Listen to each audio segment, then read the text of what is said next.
And we're live on Steve Coach Emilio Court here for the DVC Vikings to take on the Cosumnes River College Hawks. So coming into this game, the Vikings are 16-8, 9-3 in Big A play, and the Hawks are 9-15, 3-9 in Big A play. So the Vikings are going to come out here. They're going to continue to try to fight for the Big 8 championship here. They're coming off of 2 straight wins, taking a win at Folsom Lake and at Sierra last week, and now they're back home to face the Hawks, and we're just about ready to get things going as we go to the middle. Waiting tip-off right over here. Up in the middle for the Vikings is Darius Jackson. On the other side, it is Kenneth Cooley. And we are just about ready to get things going. Jump is up, and Smith gets the ball off the tap. And now the main ball handler for the Vikings right over here, Darius Jackson, the sophomore guard, St. Mary's High School alum, will get things going out to Hood. Hood swings it out. Mitchell Smith, three-point shot, and that's up and good to get things going. Vikings are up 3-0. Quick on the other side of the ball now as the main ball handler will be the freshman guard, Andre Huddleston, for the Hawks. Feeding inside as the ball's poked away. Getting the ball back is Hugh underneath the basket, looking for some help. Kicks it out on the wing. Huddleston has the ball here. Huddleston taking his time. 10 seconds left on the shot clock. Swings it out, and that's out to Hubbert. Hubbert driving down the baseline now. Kicks it back out. Left wing three-point shot. That's up and good as well. Kenneth Cooley knocks it down. And 30% free throw shooter gets his first one to drop. And we're tied up 3-3, 19:05 remaining in this first half of play. Yeah, Kenneth Cooley taking a three from deep as Diablo Valley came out strong, shooting a three of their own, and Kenneth Cooley bouncing back and tying up this game. And the starters today for Cosumnes River College is number 21, Andre Huddleston, and number 34, Christian Huff, number 11, Kenneth Cooley, number 15, Adam Orr, and number 21, Andre Huddleston. As we await the inbound from Darius Jackson here, he swings it out to the left corner, and it swirls out. The three-point shot from Smith was no good there. And Smith, a good three-point shooter at 34%, wasn't able to get that second shot to drop. He's 1 for 2 today now.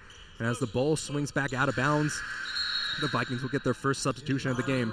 Danny LaFortune checks into the game, coming in for Jordan Mijas. So from the far baseline, they'll swing it back out. Smith has the ball, and this one's going out to LaFortune. Yeah, LaFortune subbing into the game for the Vikings. A very proficient free throw shooter, getting the line very often. As he tries to drive the lane, he draws a foul right on this possession. Just as he caught it right there and made it happen. Spoken into reality as LaFortune is going to go to the free throw line now. He is currently shooting 75.9% on the year. Line up to the stripe for the first one. Very efficient from the free throw line. First one's up, nothing but net. And yeah, so for this team, for the DVC Vikings, they're currently sitting in second as they are 9-3 in league. So every win this far out means everything to this team as the second one bottoms in. It's a 5-3 game now. Yeah, Diablo Valley College hoping to gain some momentum before getting on into a good playoff run.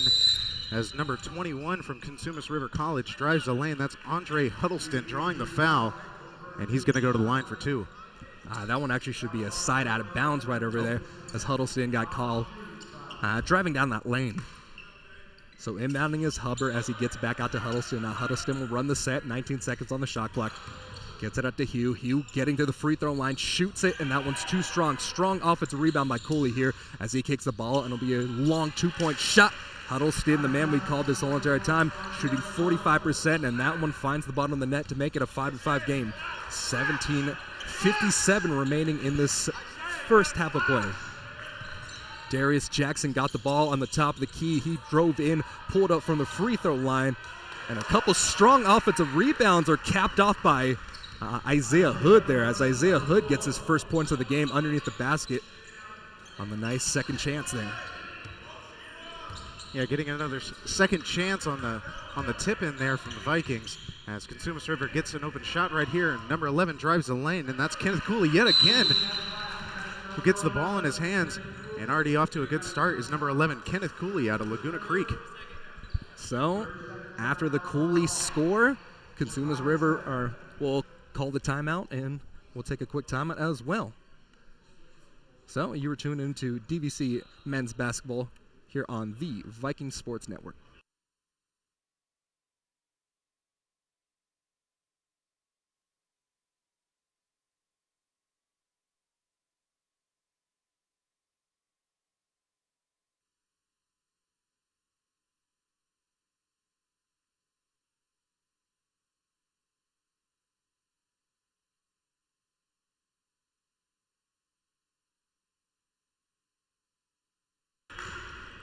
Back here on Steve Coach Emilio Court, we have Darius Jackson handling the ball for the Vikings. Darius Jackson feeds inside to the free throw line to Isaiah Hood. Isaiah Hood driving down the lane, kicks it out left for two. Three-point shot, no good. Rebounded by Alex Hubbert. Hubbert bringing up the court, and he'll get the mismatch with Isaiah Hood on him. Feeding inside this time, going out to Cooley. Cooley swings it out. Huddleston, three-point shot, rims out. That one bounced around about 4 times before exiting the rim. Now the Vikings pushing the pace, get it out. Isaiah Hood, three-point shot. And Isaiah Hood, the 46% three-point shooter, he is absolute money from beyond the arc. He wasn't able to hook up this time.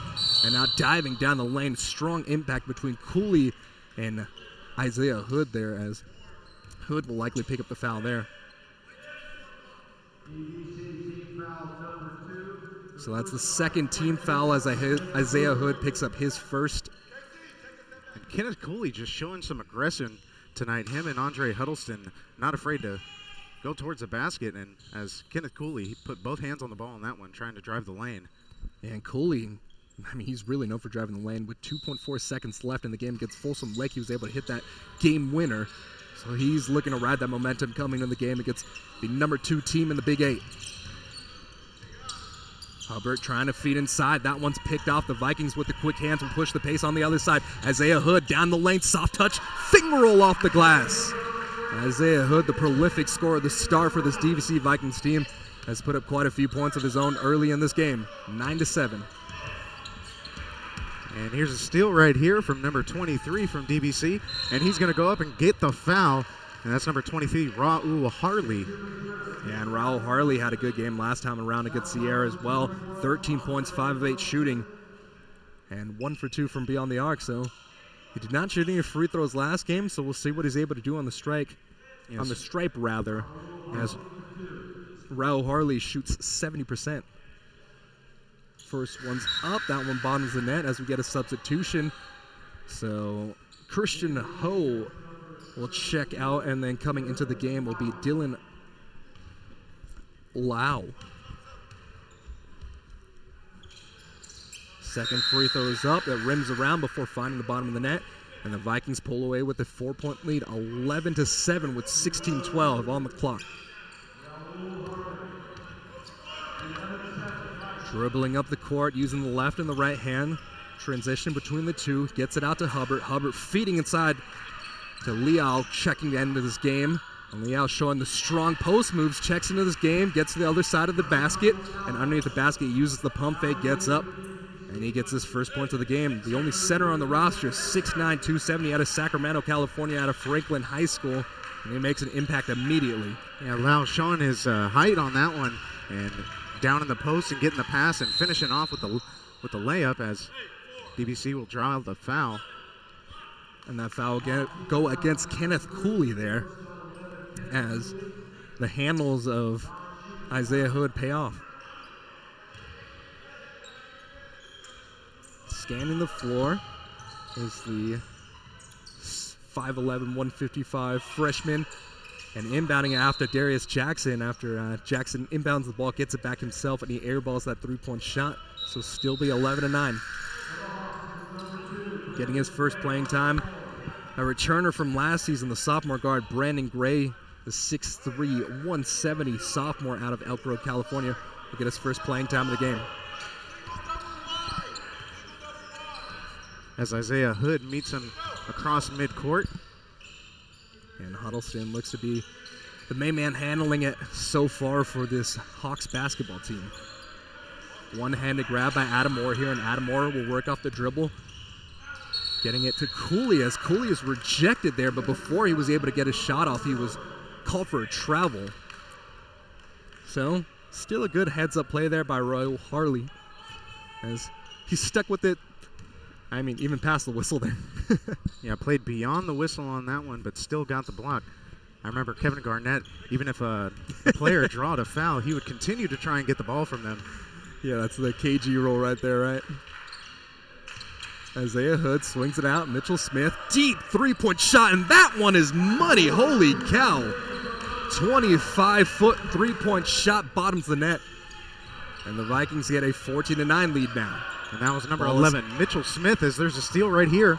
And Harley gets the Smith as the Vikings play tic-tac-toe, kicking out to the corner. Right Smith for a three once again, no good. Strong offensive rebound as it's taken away from him at the very last moment. Trying to save it was Leal. As both teams hustling, fighting hard for every single possession early on, but it looks like this ball will go to the Vikings as they send Darius Jackson out of bounds to inbounds it from the far baseline. Yeah, Dylan Leal showing some physicality on this one. Freshman center out of Franklin High School out of Sacramento, California. But a little bit too much physicality on that one as he gets the foul, and DVC retains the possession as the ball goes up to number 21, Darius Jackson.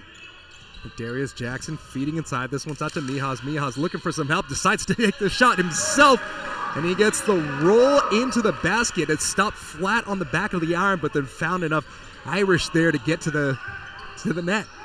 16-9, 14 minutes there. Wide open three-point shot as Huddleston knocks it down. That makes it a 16-12 game now, 14:04. Yeah, continuing to let it fly is number 21, Huddleston. But yet again, Cosumnes River College trying to get the pass down into the post to number 32, Dylan Leal. And now Darius Jackson will see what he can do for himself as he drives in the lane, kicking it out to Harley. Harley back out to Hood. Hood, three-point shot. And he's 1 for 2 today. The 46% three-point shooter finds his groove there. And he knocks it down to give the Vikings a 19-12 lead. 13:36, counting down. Lobbing inside, going out to Leal. As Leal goes up, he's hit. There's nothing called there. But the physicality of Leal is definitely paying its price early on as he gets 4 points to his name. Yeah, Dylan Leal definitely using every single inch of his 6'9", 270-pound frame down in the post.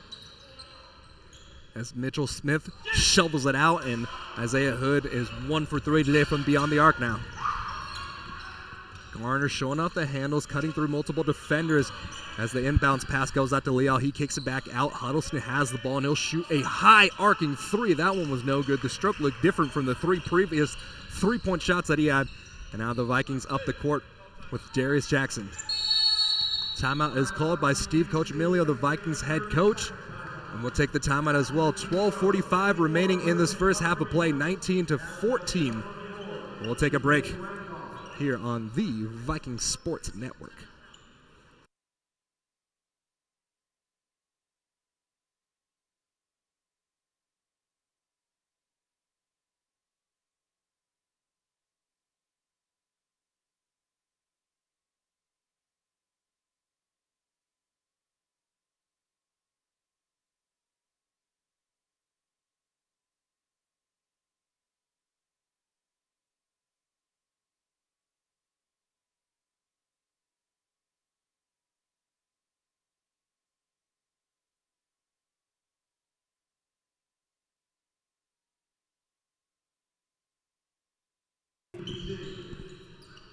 Five-point lead for the Vikings as we check back into this game.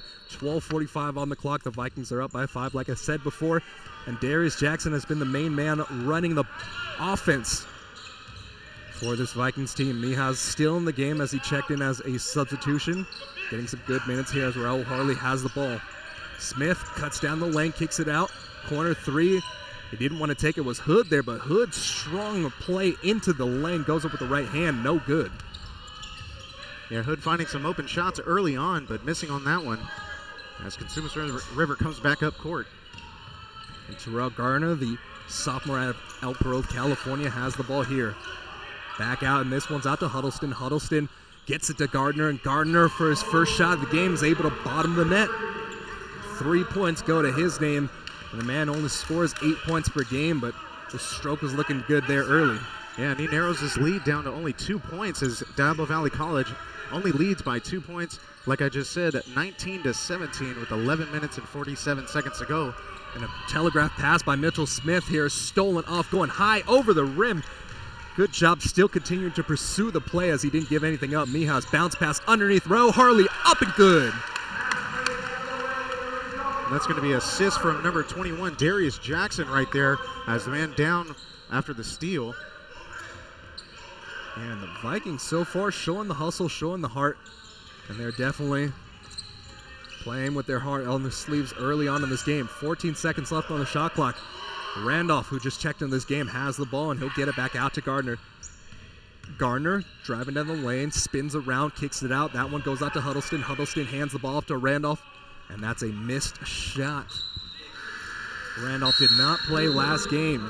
A guard out of Folsom High School, getting a little bit of few minutes that he's gone so far this year in this game so far. Hood will inbound it, and Danny LaFortune has the handles. Some miscommunication between the officiating staff here as we have to inbound the ball one more time. Quick inbound, and with 11 minutes left in this first half of play, Mitchell Smith has the handle. Running the point is Mitchell Smith, serving the floor, getting out to the left wing, driving down the baseline is LaFortune, trying to get the contact, no good as the shot is missed. That was strong impact on that play between the two defenders there as we get a substitution now. Brandon Gray coming to the game as well as Adam Orr checking in for the Cosumnes River College Hawks. Counter substitution for the Vikings as well as Diego Paredes checks into the game. Mitchell Smith gets it out, and Isaiah Hood has the ball. Danny LaFortune from the right wing decides to dribble it out and use more of the shot clock. 24 seconds remaining on the shot clock, 10:36 remaining in the first half. And then between the legs dribble goes to LaFortune as he's trying to show off the fancy handles, almost loses it for a second. Danny LaFortune finds Mitchell Smith. Mitchell Smith's three is up and good once again.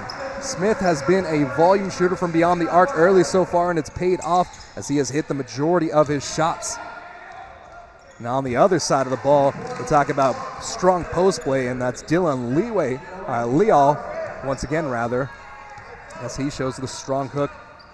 He had 9 points against Folsom like last game, going 3 for 6 from the field, and so far I believe he's only missed one shot, and he has 6 points early on. Mitchell, strong jump into the lane, had to fade away after that, no good there. 24-19 is the score, and now Gray has the handle. Adam Orr's three-point shot in from the right wing, he's able to drain it, and this one goes back to a 2-point game, 24-22. As Cosumnes River starts to pick up the pace right here, but definitely standing out tonight is Dylan Leal as he's shutting down the paint every time Diablo Valley College tries to drive the lane. Smith taking over the point duties as they swing it out. And now Paredes has the ball, shooting a three-point shot himself. That one goes strong over, getting to the other side of the glass. And now pushing the pace to the other side is the Hawks. Gray trying to take it himself, no good, and now the Vikings push with LaFortune. LaFortune down the lane, goes up with the right hand, and we'll see who they call this on. That's called on number 15, Adam Orr there, as he wasn't quite able to get his feet set before LaFortune was able to get off that shot, and he'll go to the line to shoot two.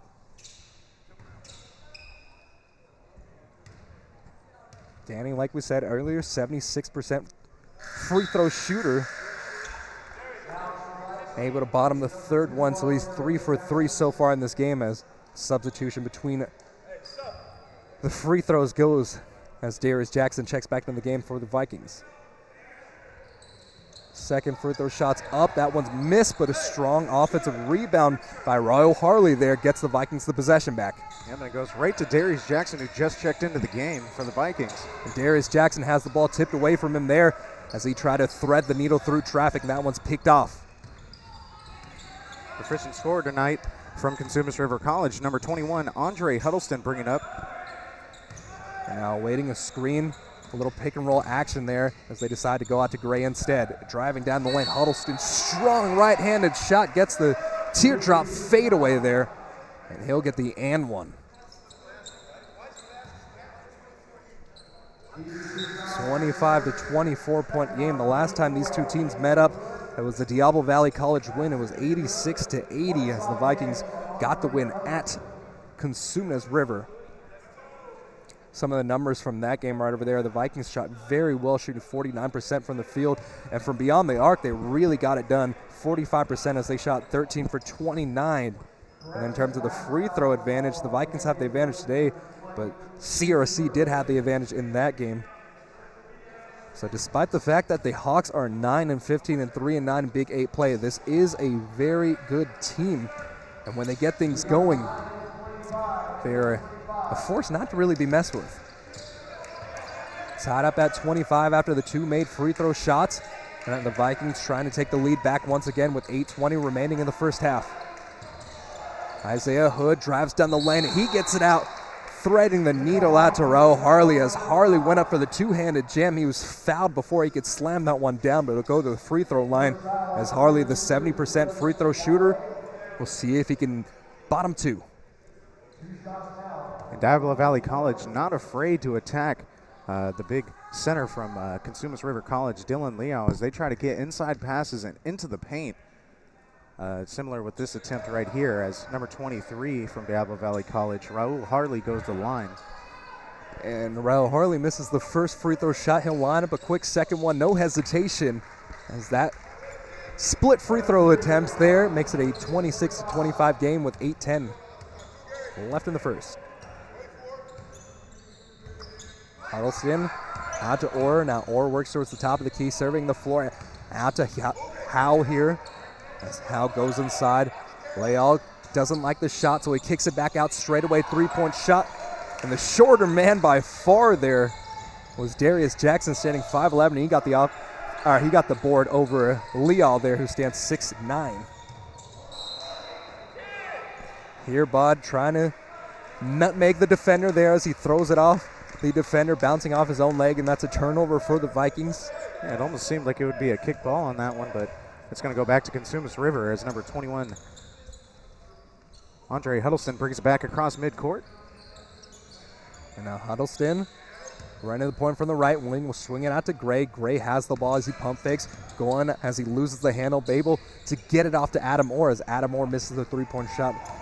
Orr, the 40% three-point shooter there from beyond the arc, as this ball is definitely a kickball, or a Hearbod rather, trying to thread it to his teammate as that ball's kicked away. And now some substitutions for the Vikings here. Mitchell Smith checks back into the game, and getting his first playing time of the game is the freshman center, Chris Munoz, out of Fairfield, California. But like I was saying before, Adam Orr gets free off the ball, and he's a 40% three-point shooter, so you definitely have to close that well on him when he's firing away those straightaway threes. Darius Jackson seeing what he can do on the other side of the ball here. Strong bounce pass goes out to Isaiah Hood. Isaiah Hood down the lane, slashing, isn't able to get the roll, but a nice play by Chris Munoz there is ended up being called a foul. As Munoz checking in the game, picks up his first foul. But I like that activity there. You have the size of Dylan Leal, and essentially the way that you're going to make up for that is just by effort. Yeah, that was number 24 forward for Diablo Valley College, Isaiah Hood, driving the lane as Leon tried to vacate the paint and get to another offender, but unsuccessful on that one for the Vikings. Orr has the ball, backs it out, gets it out to Huddleston as Huddleston is called for the offensive foul there, or Adam Orr rather is called for the moving screen. So that is his second foul. And that will be likely, that will bring it back to the Vikings, 26 to 25, 6:34 remaining. A high pass Isaiah Hood does well just to get it back. And Hood showing off the handles there, is able to drop it off to Munoz, and Munoz with a point blank shot, able to get the Vikings a 28 to 25 lead. Feeding inside, trying to throw up the lob, Leal, and that was Hal there weren't able to get on the same page. So now Hubbert will check back into the game as Orr gets on the bench, and the Vikings bring it up the court. Yeah, the Vikings continuing to attack this paint, trying to get inside passes as on their last possession. They got it to number 42, Chris Munoz on the inside, getting his first points of the night. And they're going to get it out to number 21, Darius Jackson on this one. And he's going to make the three from downtown. Darius Jackson's able to bob in the net, and a quick pressing pace of this game will push it all the way out to the other side of the floor once again. As the ball is thrown away, that's another turnover. Andre Huddleston trying to find his man to the low post, but no good. Yeah, a couple mistakes here from Huddleston. Maybe most likely getting fatigued at this point. And he has played the majority of the minutes of this first half so far. As Mitchell Smith for the Vikings, who has had some rest but some productive minutes early on in this game for the Vikings, had the ball for a second. Instead, they'll swing it back out, and Chris Munoz, the 6'6 center, shoots a three-point shot, no good. And on the other side is Gray. Gray has the ball.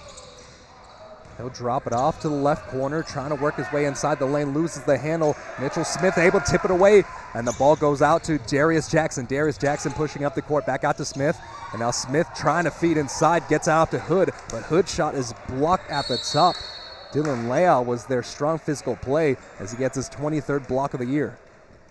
Yeah, Leal on the offensive side, he ended up trying to drive the lane and got it stolen, but had enough hustle to run down court and get the block on the opposite side. So full timeout will be taken on the floor. So 35-25 is the score with 5:01 remaining in this first half of play. And we'll take the timeout as well. You're tuned into DVC Vikings basketball here on the Viking Sports Network.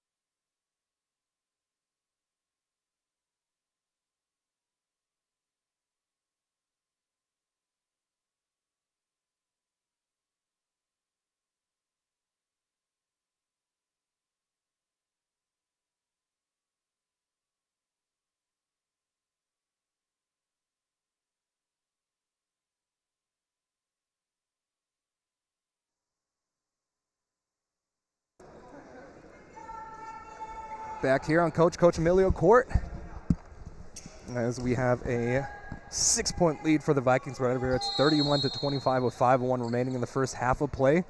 And the inbounds pass will go off to Huddleston, who has been the primary ball handler running the point for the Hawks today. Getting some early minutes there as Alex Hubbert there, as the Hawks trying to slash down the lane, aren't able to get anything going in the post, so they elect to go over to the outside. Hubbert's three-point shot is missing. The 25% three-point shooter isn't able to hook it up there, and now the Vikings bring it up the court. Darius Jackson running the point once again. Yeah, Cosumnes River definitely pushing the pace on the last possession as Darius Jackson gets it out to 42, Chris Munoz. And now Hood will shoot a three-point shot over the taller defender. That one rims out on the right side of the rim. On the other side, they're picking the ball up and having it poked away for a second, able to swing it back out, but Mitchell Smith's right there to intercept the ball. Smith running the lane, gets the English on that ball there. As that one looked like he left it on the rim, but he had just enough momentum on the ball to push it over the top. 33-25 here. And number 11, Mitchell Smith on the fast break on that one, getting the layup as Diablo Valley College goes up 23-25. Now Hal feeding inside to Leal, as Leal was fouled on the other side by Chris Munoz. Correction, Diablo Valley College leads 33-25, and there's 3 minutes and 48 seconds to go here in this first half. So Raul Harley checks back into the game for the Vikings, as well as Danny LaFortune to the bench for the Vikings, getting some minutes late in this first half of play. 3:48 remaining, running down the baseline. He's blocked, but a strong offensive rebound goes to Leal. Leal has been feasting in the post today. The size of him in that post is just doing the damage for the Hawks so far. Yeah, definitely a dominant figure down in the post, being able to play on both sides. But on the other side, on the arc, there you go. Darius Jackson knocks in a second three-point shot today. The 40% three-point shooter, so he has absolute money from beyond the arc. Yeah, so it's really been a game of three-point shots for the Vikings and post play from the Hawks. As the ball swung up, doing well just to handle that ball is Huddleston as he goes up, doing his Odell Beckham imitation there. And another kick out by Leal there as he's able to swing it out. The man who got the ball was Huddleston, misses the shot, but instead another offensive rebound by Leal there. Yeah, Leal gets the layup, but definitely a saved possession there from their guard. Number 21, Andre Huddleston, saving the ball from going out of bounds and ends up getting a score on that possession. The ball's dribbled off the foot of a defender from CRC. And the Vikings will have the ball. They'll inbound it from the far baseline.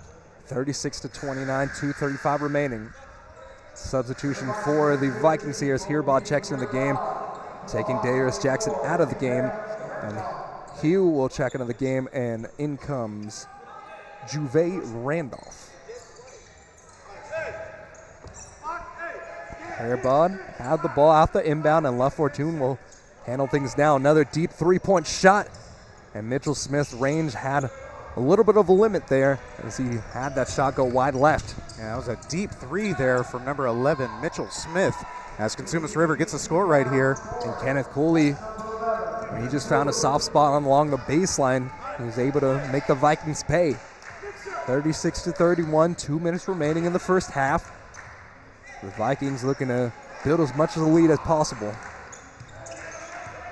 La Fortune back out to Mitchell Smith. Mitchell Smith crossover dribble there, spins down the lane, goes up. He's fouled and the shot doesn't go, but he'll go to the stripe for two. Yeah, driving the lane, number 11, Mitchell Smith, trying to get his right hand free. Jumping up and almost getting the layup, but he draws a foul on this one. So with that, that's the seventh foul on CRC. And now for all of 1 minute and 51 seconds remaining this first half, Vikings, anytime there's a foul on CRC, will get the 1-and-1. Takes a deep breath, able to knock down the first free throw. Darius Jackson comes back into the game for Mobeen Hubbert. And we await the second free throw here. Mitchell Smith, 2 for 2 from the free throw line on that trip, and it's a 38-31 game, 150 remaining. Yeah, we'll see how Cosumnes River reacts to this right here as they're down by 7, and we're underneath 2 minutes to go here in the first half. So we'll see if they push the pace on this possession. Leaking out to Hubbert. Hubbert finds a wide open Randolph as Randolph isn't able to get the shot. Rebound goes to Mijas there as Mijas drops the ball back off to Darius Jackson, and he'll run the point once again. Yeah, Darius Jackson slowing the pace down, letting this clock run a little bit. But tonight, Diablo Valley College not afraid to push. They're trying to get the ball into the paint, even though they have a strong defender with number 32, Dylan Leal from Cosumnes River. Darius Jackson fadeaway shot from the left wing. That one's no good. That would have been a deep two if it did go. And Hubbert brings it up the court. Hubbert trying to cross the man over that standing La Fortune. La Fortune with a good defense. And now CRC kicks it back outside, feeding back inside to Leal. Out to the right corner for a three this time is Randolph. As Randolph misses the shot, but the ball corrals in by Hubbert there, as Hubbert was just in the right place at the right time. Yeah, Hubbert, exactly what you just said. In the right place at the right time, getting the rebound after the three-point attempt from Cosumnes River, and definitely saving the Behinds there as they're still down by 5 points, and they're underneath 30 seconds here as Darius Jackson is up at the point and gets it off to Mitchell Smith. And now Harley back out to Le Fortune out to Jackson. Jackson finding Raul Harley running down the lane, spins around, and a terrific fadeaway jump shot. A 15-foot jump shot from the right side of the baseline is up and good. And that gives the Vikings a 7-point game. 6 seconds remaining. Shot clock is off. Stepping back. Baseline jumper of his own is no good as the ball is tipped up into the air, and we come to a conclusion of the first half of play. So, after the first half, the score is 40-33 as the Vikings take an early lead. Last time around when they played, it was tied up at the first half, so the Vikings are rebuilding off their last performance. And so we'll take a quick break and then come back for a little halftime show here on the Viking Sports Network.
don't forget, you can follow the Vikings on the road as well, as Joe Hickey has the action here on mixlr.com/DVC Vikings Live, the home for your green and gold your green and white rather on the road. So in the upcoming week, what we'll have is action on Thursday, February 13th, the day before Valentine's Day. DVC will go out to Sacramento as they take on American River College, and then following that following on the 21st, on that Friday there, DVC will take on Modesto at Modesto. Both games will be at 5:30 for the men's and then 7:30 for the women's. So join along as Joe Hickey takes you through this Viking sports action on mixlr.com/DVC Vikings Live.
Back here right before the half, 1:46 remaining at the halftime break as both teams are out on the court and they're warming up, ready for the second half of play. But before then, we have some approximate stats here from this first half of play.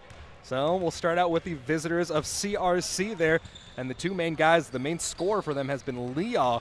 So the center came out and he did some absolute work here as he was the leading scorer with 10 points and 3 rebounds. But, I mean, his physical play from the post was really the thing that stood out the most. And then another player that's had some success as well is Huddleston. Huddleston had 7 points and 2 rebounds in this first half of play. And for the Vikings on the other side, it was the guard Mitchell Smith leading the way as he had 12 points. All of those shots are, the majority of those shots rather, coming from beyond the arc as he was absolute money from deep early on in this game. Jackson also had 6 points, 4 rebounds. Raul Harley had 6 points himself. And then closing it out, Hood had 5 points and 1 rebound for the Vikings there. And so as we get things ready, there's about 40 seconds remaining in this first halftime intermission, and we're just about ready to get things going for the second half of play. So, Logan, what do you think are some of the adjustments that DVC and CRC ended up making in this first half of play? Well, DVC's definitely been having a struggle getting down into the paint with Dylan Leal, center from Cosumnes River. But I definitely have not seen them shy away from any aggressiveness towards the paint tonight. But they'll definitely have to try and neutralize Leal as much as possible. But he's not going to come out here in the starting 5 for the second half. But I believe that they'll still have to continue to attack the paint, and they're still successful with their 3-point shots with Mitchell Smith. as we get the second half going. As number 21, number 21, Andre Huddleston, standout star for Cosumnes River, gets a pass out. And that'll be a missed three-point shot by Adam Orr here, checking back into the game. Orr is 9th in the Big 8 in terms of three-point shooting percentages there, as he's not able to hit the first one. Orr, like we said before, shooting 40% of the year. And on the other side of the floor, Darius Jackson handles the point once again. The Berkeley native will swing it out to the star of the team, Isaiah Hood, as Isaiah Hood driving down the lane, drops the ball off the last second to Mihaz, as Mihaz is fouled before the shot. Yeah, the Vikings trying to spread the floor on that one. Isaiah Hood getting the pass to Mihaz, coming in from the three-point line and trying to get into the paint of the Hawks, as the Vikings will get this possession back. Yeah, and Hood, like we said, only has 5 points so far today. Coming into this game, he was the number 2 scorer in the Big 8 in terms of points per game. And now a rimmed off free throw line shot by Raul Harley there is missed, and on the other side of the floor, Adam Orr will see if he can do anything there as he throws the ball away. Cherry picking going on ahead to Darius Jackson, or not cherry picking rather, but just pushing the pace ahead. And now Mitchell Smith driving down the lane will jump, bounce pass back outside to Hood. And now Mitchell Smith fires away for a three-point shot from the right wing. No good, but the offensive rebound to Darius Jackson. Darius Jackson running the point from the right wing as he steps out. The play clock reset as the ball hit the rim, and now he'll work his way out to the middle logo for DVC. And on Coach Emilio Quart will get the set going with 15 seconds. Mitchell Smith fakes like a three for just a moment as he had the ball poked away from him, and that's a steal by Cooley there. As Cooley down the lane, he's fouled before the shot. No, it's actually a charge there, and that one will be called on Cooley. Yeah, what seemed to be a very clean drive there by Cooley, but drawing the charge there. Seemed to be some contact unseen, but definitely drawing in on that one. The referees know best in the situation there, and they called it an offensive foul on CRC. So on the other side of the floor, Hood will swing it across the floor, getting out to Darius Jackson. Darius Jackson dropping inside, and that ball goes out to Raul Harley as Raul Harley shows off a beauty, driving down the baseline, using the rim as an extra defender, and gets the reverse to go. On the other side of the floor, though, Alex Hubbert goes up, and he is fouled driving down the baseline himself, so a quick rebuttal by CRC there will send Hubbert to the line. And Raul Harley there drawing the foul, but coming out in this second half, taking a couple shots, getting a steal coming out in this second half, but drawing the foul on that one from CRC is Hubbert. First free throw is up and good. Wipe off his shoes on the bottom there, getting all the dirt off so he can get as many screeches as possible and as much surface area to the ground as possible. Second free throw shot is missed, but and a rebound goes to the Vikings there as Hood grabs a rebound. Darius Jackson will work from the right wing, back out to Hood. Hood at the top of the key will swing it out to Mitchell Smith. Mitchell Smith has the ball, scans the floor between the leg dribble, out to the right wing, and Darius Jackson will find Hood in the right corner now. Hood across the floor. Mitchell Smith has the ball, driving down, stepping back, three-point shot. No good. Strong rebound there by Isaiah Hood, though. He saw the play all the way, saw the shot was going, drove down the baseline, grabbed the ball in the air, got the offensive rebound and the putback, making it a 44-34 game as the Vikings open up a double-digit lead. Alex Hubbert on the other side of the floor swings a shot from the left wing and is able to make it drop. Yeah, the Vikings on that one. Getting the rebound was guard Darius Jackson getting the putback, and then on the other side of the court, Hubbert got the three-point shot off, and that's going to narrow this deficit still. The Vikings still lead 44-37 in this second half with 17 minutes and 10 seconds to go. Yeah, and I think the game plan for the Vikings has stayed the same this first half of play. They're really just trying to get those wide open outside shots that have been working so well for them today. They shot 45% in the last game, and they're shooting a pretty good percentage early on in this game. But it's just a matter of post defense there. The Vikings, even if they do swarm to the man in the post, they're leaving the other guys beyond the arc wide open. Cosumnes River is not that great of a three-point shooting team, as they only shoot under 36% on the year. But the Vikings are allowing them to live by not being able to close out fast enough on outside of the arc. So maybe that timeout was to address some of these issues on defenses. They also draw up another play for the Vikings on offense. Darius Jackson from the edge of the DVC Vikings logo will dribble with the right hands. He shuffles the ball off to Raul Harley. Back at the left wing, Mitchell Smith gets it inside to Hood. Hood finding a man who ran the baseline. That was up and good, but a whistle was called beforehand. And Cosumnes River will be called for the foul there as the Vikings will inbound from the far baseline on the right side of the floor. Bounce pass goes inside to Hood. Hood is called for a jump ball, so the possession arrow will go back to the Vikings. Yeah, it was Christian Huff from Cosumnes River shutting down that inbound pass there intended for Darius Jackson.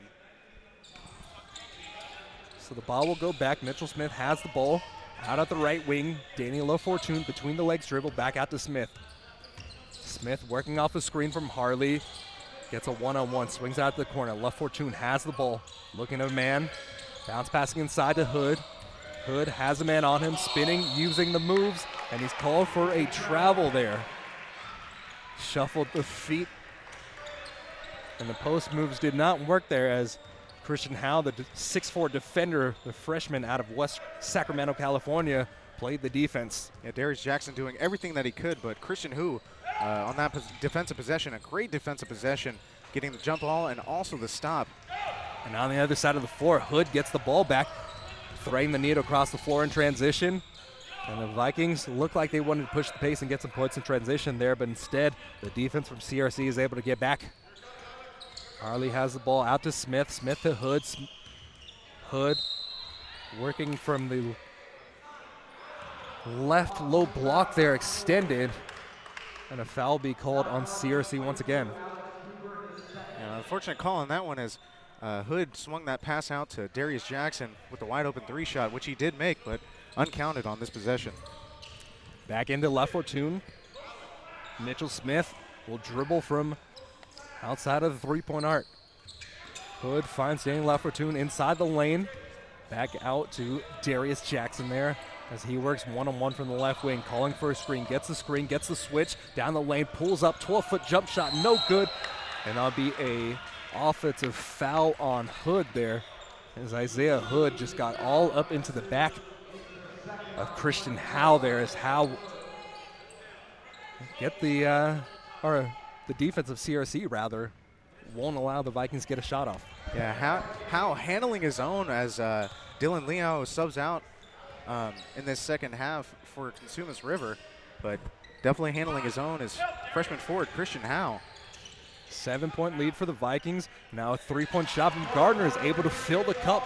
That's a splash from the left corner, and this makes it a 4-point game with 5:25 remaining in the second half of play. Hood from the right wing, pushing it out to LaFortune. Now running the baseline there. Perfect play there. Mitchell Smith using the speed and the elusiveness to drive the baseline, getting the soft shot off the glass and getting the Vikings back to a 6-point lead. Yeah, proficient scorer Mitchell Smith getting the layup on that one. And now the Vikings aren't quite able to set up perfectly on defense as they give up a wide open three-point shot. The ball still is on the floor as the Vikings continuing to push hard. And the ball will go out to CRC as the leading scorer of the first half, Dylan Leal, comes back into the game, checking in for Christian Howe. So an extra 5 inches on offense comes back into the game for CRC there as they look for an inbounds pass from Orr. Yeah, on this last possession, we had Andre Huddleston taking a three, and like you said, not so successful from behind the three-point line for Cosumnes River, but Huddleston taking the majority of the three-point shots in this ballgame. And Mijas checking back into the game as the Vikings try to get some size. The 6'4 forward out of Walnut Creek, California, played at Northgate High School, will try to do his best on the 6'9 center.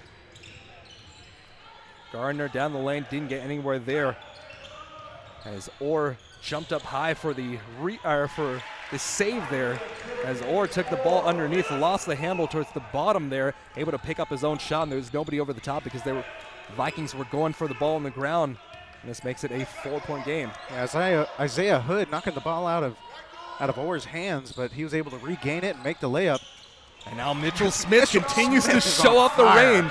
Absolute money from beyond the three-point arc there. My goodness.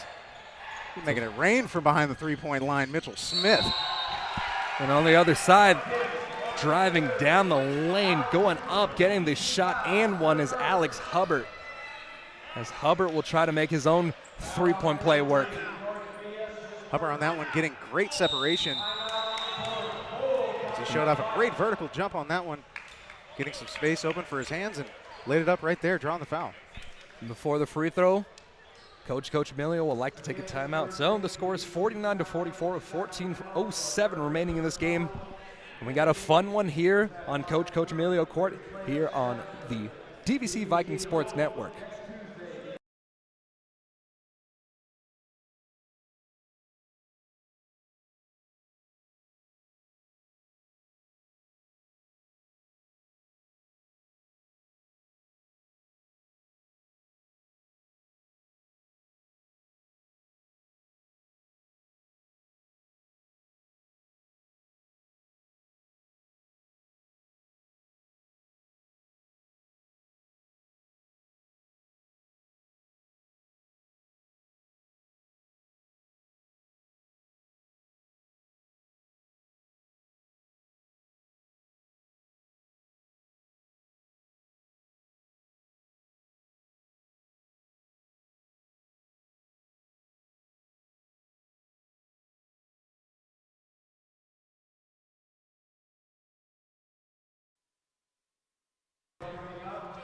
Cosumnes River going to the free throw line, dot the I on the three-point play.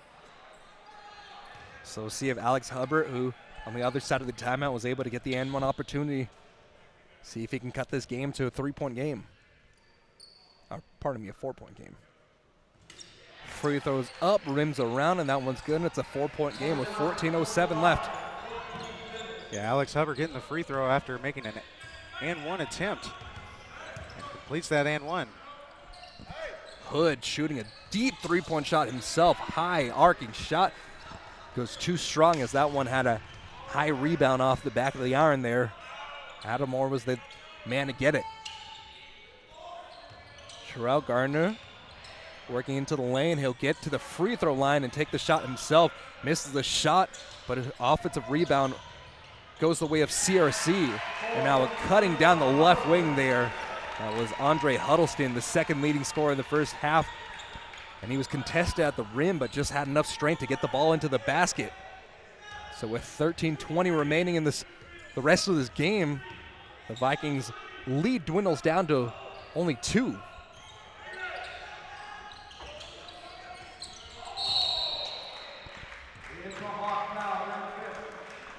And a foul will be called on CRC on the other side of the floor, so that'll be their 5th team foul, and the Vikings will inbound it from the near baseline. I know they're actually going to deliberate for a second, but yes, they are going to inbound it from the right baseline.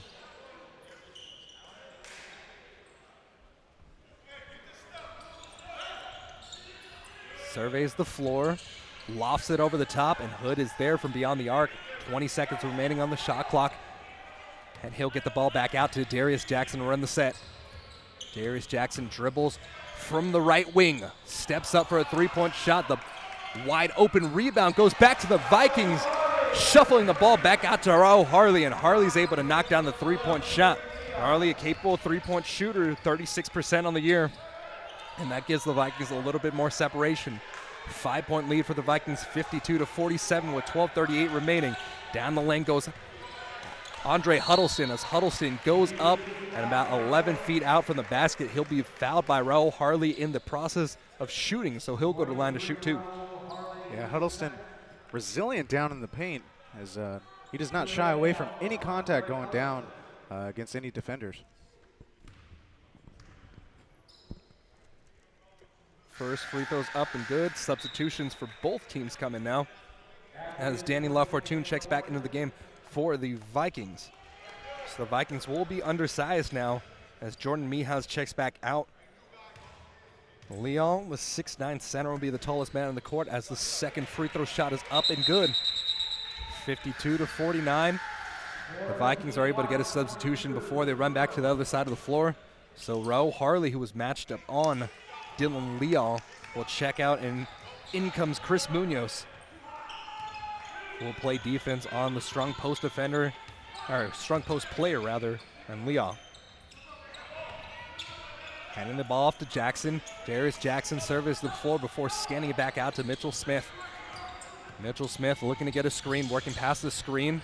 Down the baseline, spins around, drops it off, and a perfect wide open shot from Chris Munoz is able to set things up. A perfect drop-off assist for Mitchell Smith there. Yeah, coming off the screen was Chris Munoz setting up that play perfectly, setting the screen up and getting the dump-off pass from Mitchell Smith. And on the other side of the floor, some more strong post moves by Andre Huddleston as the 6-foot freshman guard is able to get inside on Mitchell Smith and get the bucket to drop. Yeah, nothing else to say about Andre Huddleston other than he can get down in the paint and get some points.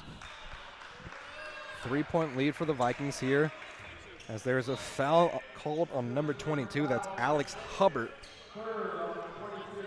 And that is his 3rd foul.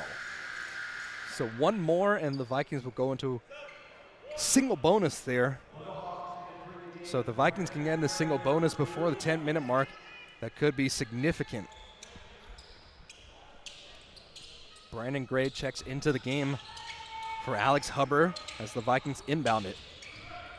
Mitchell Smith will bring the set back out, and he'll work near midcourt.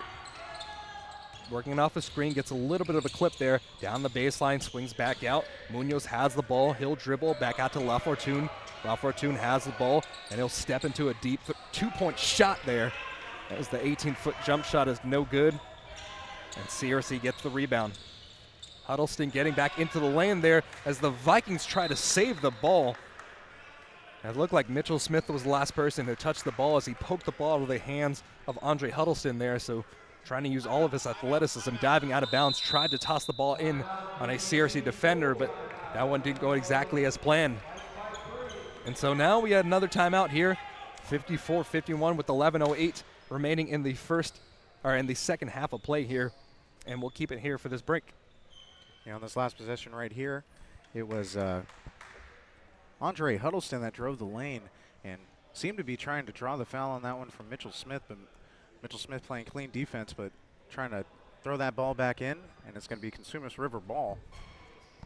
And Cosumnes River there, I mean, they're just living up to their identity. They don't shoot the 3-ball all too well, so instead they're playing some extremely strong post play, getting inside the lane, and I mean, that's really just been how it goes. The Vikings are living from beyond the arc for the majority of the game, and then instead, on the other side, CRC is going down the lane and doing work there. The Vikings did make a good adjustment for the second half of play. It looks like Dylan Leal hasn't had too much success so far in this first half, or of the first half of the second half of play. Yeah, checking in at about 15 minutes was Dylan Leal coming back into the game for the Cosumnes River Hawks. But definitely standing out for the Diablo Valley College Vikings is their 3-point shooting tonight, and the majority of them coming from number 11, Mitchell Smith, sophomore guard for the Vikings. And as Max said, Cosumnes River not very efficient with their 3-point shooting, but the majority of their 3-point shots coming from Andre Huddleston tonight. Efficient scorer for the Hawks. Yeah, as well as Adam Orr there, as Orr misses the 3-point shot off the inbounds play. But unfortunately for the Vikings, the ball goes off a Viking defender as we bring it back in, and from underneath the basket now, it looks like Juve Randolph will inbound it. Or pardon me, that's actually Terrell Gardner. Gardner will have Mitchell Smith face guarding him on the inbounds. Able to bounce, pass it inside to Huddleston. Huddleston back out to Orr. And a foul will be called on the CRC Hawks.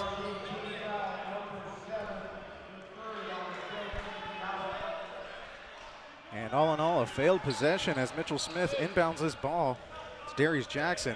And the Vikings will get it back. They take it back across midcourt, and we can see what they do here. Still leading by 3 points, but in the bonus. Yeah, Leal right over there with a foul will put the Vikings in a one-on-one bonus. Hood passes the ball, and that goes out to Darius Jackson. Darius Jackson with the 16-foot jump shot from the right elbow is able to get that ball to drop, so it's a 5-point lead for the Vikings as they are in single bonus. Yeah, if they want to keep this lead, they need to make those routine mid-range shots, as Darius Jackson made that one right there. And Danny LaFortuna is called for the foul, reaching in on the defender, but that's only the 5th foul on the Vikings here. So Vikings still have 2 more to go before they put the Hawks into the bonus. Mobeen Hirbad, the freshman guard, staying 6'2" out of Lafayette. I love saying that name right there. Mobeen Hirbad. I love saying that name as he checks into the game for the Vikings. Yeah, replacing Danny LaFortuna there, and now Orr has the ball, feeding inside, trying to go back to Leal, as Leal's shot is missed. Good defense by Munoz, staying with him. Coach Emilio yelling out to his team, trying to push the pace here before CRC can get set. And that's exactly what the Vikings do. They dropped it off to Isaiah Hood, as Isaiah Hood found a streaking Chris Munoz going down the lane. And Munoz gets the benefit of the assist from Isaiah Hood, and that puts the Vikings up by 7. Yeah, Munoz not with a lot of points tonight, but definitely getting them in key situations.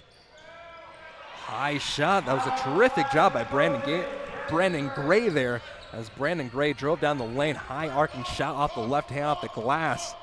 And that brings it back to 58-53. Vikings slowing down the pace here as they get it to Darius Jackson. Been proficient tonight at the point. Darius Jackson shuffles it back off. Isaiah Hood down the lane, soft touch off the glass, and he got the English roll once again. Getting past the strong post defender, and Isaiah Hood starting to feel the juju here as he claps his hands twice on defense. Here, Bod getting in on defense, dropping the ball off to Leal. Leal misses the shot. Another rebound by Isaiah Hood there, as the Vikings are starting to push the pace, and you can feel the momentum swinging back the way of the Vikings here. Taking a 7-point lead with 9 minutes remaining in the second half of play. The Vikings starting the set with Darius Jackson before handing the ball off to Hirbad.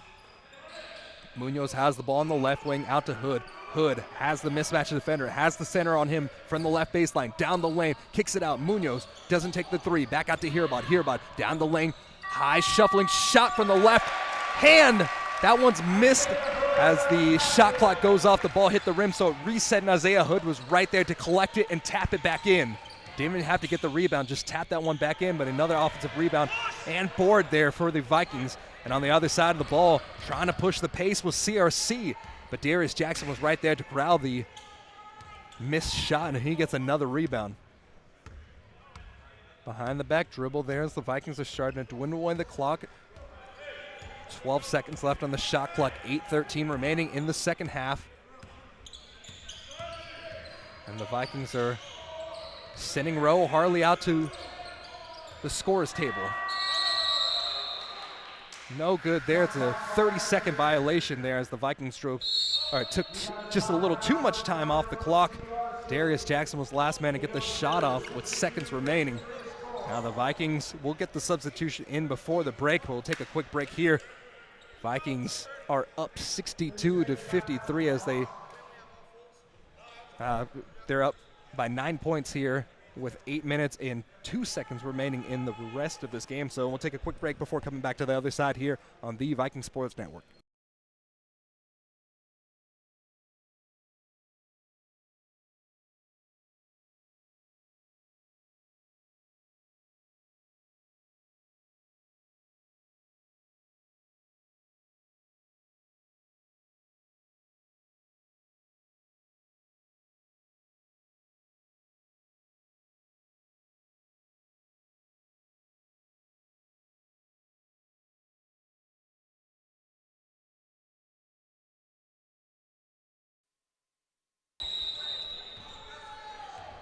.802 remaining in the rest of this game. The Vikings have extended their lead here. So it's 62-53 here remaining, with 7:55 remaining. And now a quick striking blow is missed as Brandon Gray, the sophomore guard, tried to drive down the lane and get a quick shot off to start off after the timeout. Instead, the Vikings play the defense, and Darius Jackson will have the ball out to the right wing. The Vikings definitely slowing the game down as they have the lead. Raul Harley checking into this game, misses the shot. Good defense by Dylan Leal here, as he is the last person to remain on defense. So slowing down the set, driving down the lane for just a moment before kicking it back out to Huddleston. is CRC. Gray finding a man in the corner. That's Gardner. Three-point shots missed, but that goes directly into the arms of Leal. Leal finding a man running the floor, but good defense from the Vikings. It looked like Huddleston would have had an opportunity there to get the basket, but instead, Ro Harley changed the shot, slapping off the backboard there, and the Vikings will take another timeout. We'll keep it here as Isaiah Hood checks back into the game. It'll be a quick timeout. But the Vikings there, the adjustments that they made in this first half of play going into the second half starting to show fruition here as, the post defense has worked well for the Vikings after about the 12-minute mark of the second half. Yeah, definitely having to make some adjustments after the first half and down in the post. But almost up here by 10 points, and they got the bonus on their side. So we're going to see what they could do here with the remaining time left as we got 7 minutes to go left in this second half and in this matchup. Yeah, and the Vikings got into the bonus with about 11 minutes left in the second half. Yeah, lots of time. Yeah, just clean play by the Hawks of CRC there, as they haven't fouled since. And for the Vikings there, it's just, essentially it seems like from the 11-minute mark, they've started to slow down the game. The moment they got into the bonus, they started to really slow things down, whereas before Coach Amelia was yelling at the team. You could probably hear it over the field mic, or the floor mic rather. He was yelling, push, push, push. But since then, the Vikings, even if they do push it up the court, end up holding it till about 11 seconds, 12 seconds left on the play clock before they go and run their set. Yeah, definitely a different approach here, making some adjustments as they were very aggressive in the first half, pushing it into the paint, trying to get those inside passes, but definitely slowing the game down here with their guard, Darius Jackson. And Isaiah Hood checks back into the game for the Vikings. Once again, Darius Jackson is the man to run the set. Raul Harley has the ball. Munoz gets it out to Mitchell Smith, back out to Hood now. Hood spins down the baseline, kicks it out to the corner. Darius Jackson, three-point shot, side of the iron. That one's missed, and it's a rebound by Leo. Up the court is Andre Huddleston, finding Andre Hubbert. Hubbert back out to Leo. Leo from the top of the key swings it all the way around the left corner, or has the ball. He's being pressured. Hubbert out to the left wing. As there's some good ball movement by CRC there, as the shot they elect to take is a 14-foot jump shot from the right elbow, and that one ricochets around the rim quite a few times before finding the bottom of it. Yeah, Huddleston finding some space, getting the layup on that one, but down in the post, Dylan Leo setting up his defender on that one. 62-55. Hood having the ball. Out to Munoz. Munoz had an opportunity to take a wide-open three. Doesn't elect to take it. Checks the shot clock as it drops down to 3 seconds left. Trying to thread the needle underneath was Darius Jackson dropping off to Isaiah Hood. But some defense by Dylan Leal did not allow the play to hook up there, so the Vikings turn the ball over. Yeah, the Vikings are in a situation where they try to get the clock down, but once the clock is down, they got to get moving at a pretty rapid pace to try and get the ball in the hoop. And there you go. Isaiah Hood flew down the lane, getting a two-handed block off the glass there. The ball will go back to CRC, but some active hands and some real effort being shown by Isaiah Hood getting the block there. Or has the ball running down the baseline, tries to get a shot off the glass with the 15-footer. That one's no good. And now the Vikings on the other side of the floor push the pace for just a moment. Ro Harley steps up for a wide-open three. That one looked like it was all in, but it didn't find the bottom of the net, and the Vikings get an offensive rebound. A strong offensive rebound by Darius Jackson is turned into a three-point shot by Isaiah Hood, as Isaiah Hood from the left wing bottoms the three. 65-55, the Vikings open up a double-digit lead. Yeah, like you just said, a three-point shot from Isaiah Hood. Proficient rebounder and scorer for the Vikings. And Coach Emilio yelling out help as Chris Munoz was one-on-one up against the bigger defender and Dylan Leah. What's the score?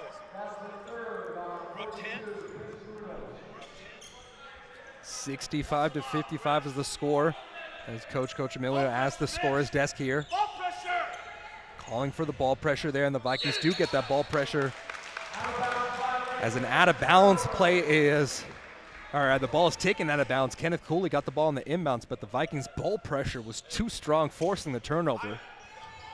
So asking you shall receive, as Coach Emilio directing his team to do the correct things, and the team was able to live up to it there. Mitchell Smith out to Isaiah Hood, who's really turned things up in the last few moments of the game. He loses the ball, but it goes right into the hands of Munoz, as Mitchell Smith now has the ball with 9 seconds remaining. Raul Harley driving down the lane, goes up with the left hand, leaves it short. Rebound by Leo. Yeah, shot attempt there, I believe, which was shot there by Raul Harley. That was missed there, but ended up in the hands of a Vikings offender.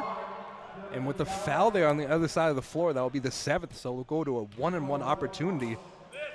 So Dylan Leal will get a feel of his first free throw shots this game, as he's a 56% free throw shooter from the floor. Checking in for CRC is Brandon Gray as he gets into the game for Adam Orr. So we wait the first of the 1-on-1 opportunity. Free throw shots up, and it finds the bottom of the net. So it's a 9-point game now with the made first free throw there. He'll get an opportunity to shoot a second. Dylan Leal dribbles 3 times, goes up to his tippy toes, is not able to get the second one. Harley gets the rebound, and the Vikings facing a full court pressure here. We'll get the ball to Darius Jackson. Darius Jackson loses the handle for a moment, but is able to cross midcourt. So they almost got this 10-second violation, and CRC, so good pressure defense, but the Vikings handling just did just enough. Yeah, the Hawks showing some urgency here as they're getting late into this ball game. Around 4 minutes to go here. And now Mitchell Smith, he's up a deep three, and that was a heat check 3. And a man is down on the floor, as that is a shot clock violation. My goodness, if you make a shot like that, you got the biggest head in the gym.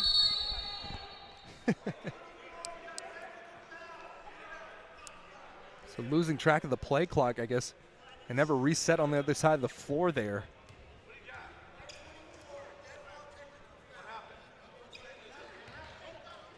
So they marked it off like it was a shot clock violation, but instead they end up calling a foul on Isaiah Hood. Isaiah Hood trying to plead his case as Coach Emilio talks to the officials here, as they actually called a technical foul on Isaiah Hood there. Wow. So Orr goes to the line, misses the technical free throw, but the possession will go back.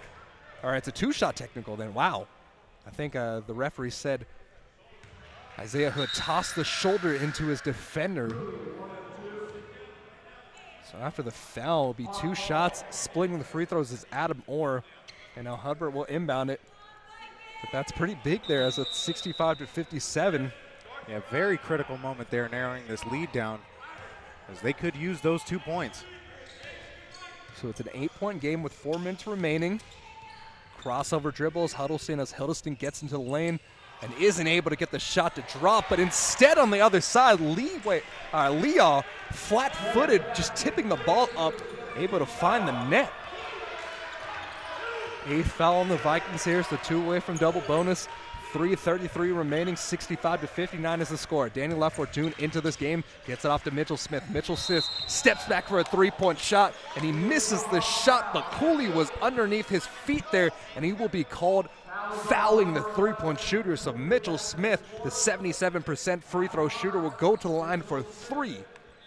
Yeah, Mitchell Smith getting the pass here near the DVC bench and stepping back and drawing the foul, getting 3 shots on this one at his attempt to the line. So Wendy, the head athletic trainer for this Vikings team, will go to the bench to attend to Isaiah Hood. So it looks like she's checking out one of the lower appendages for Hood there, as Mitchell Smith's able to bottom 2 quick free throws.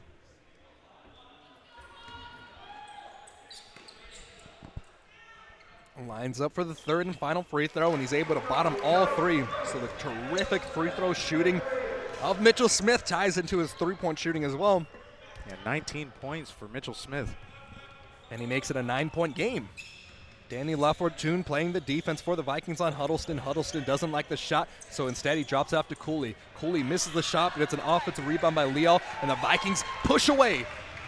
Speedy legs of Darius Jackson go across the court, and Darius Jackson goes coast to coast and breaks open an 11-point lead for the Vikings with 3:01 remaining. Yeah, Darius Jackson getting the layup on that one, but setting up that was a steal from Danny LaFortune after that inside pass attempted for Dylan Leal. But setting up that score right there was Danny LaFortune on the steal and got it off to Darius Jackson on the layup. DVC will have the lead, 11-point lead there as we take a quick break with the full timeout on the court. So the Vikings up 11, 3:01 remaining, and the Vikings are looking to close this one out on Coach Emilio court.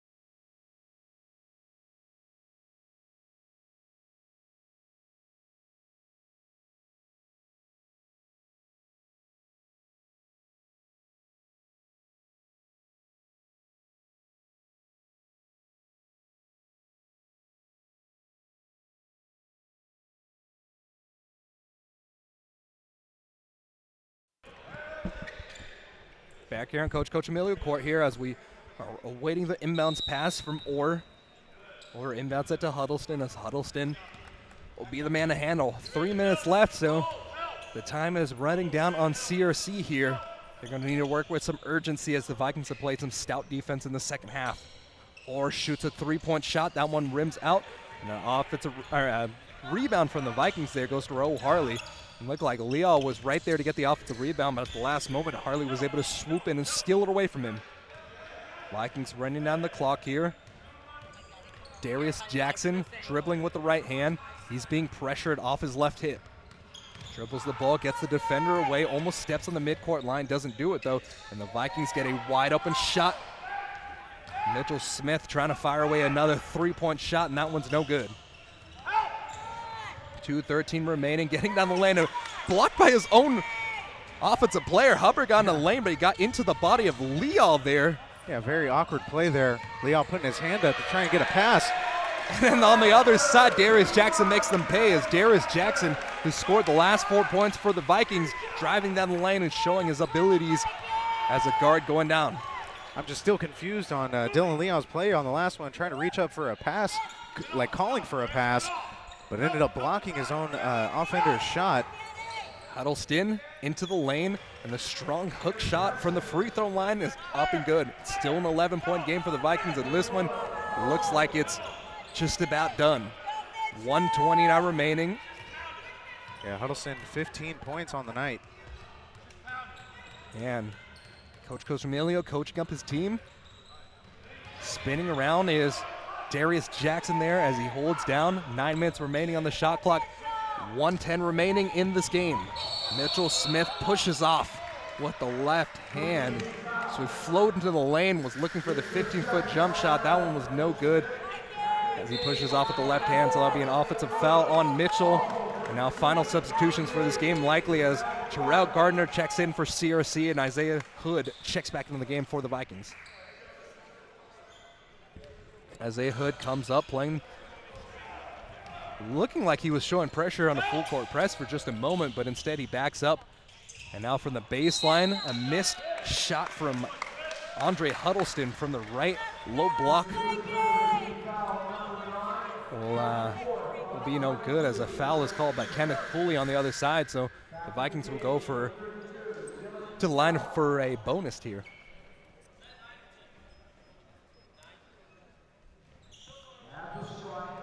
At the stripe is Chris Munoz for the 1-and-1.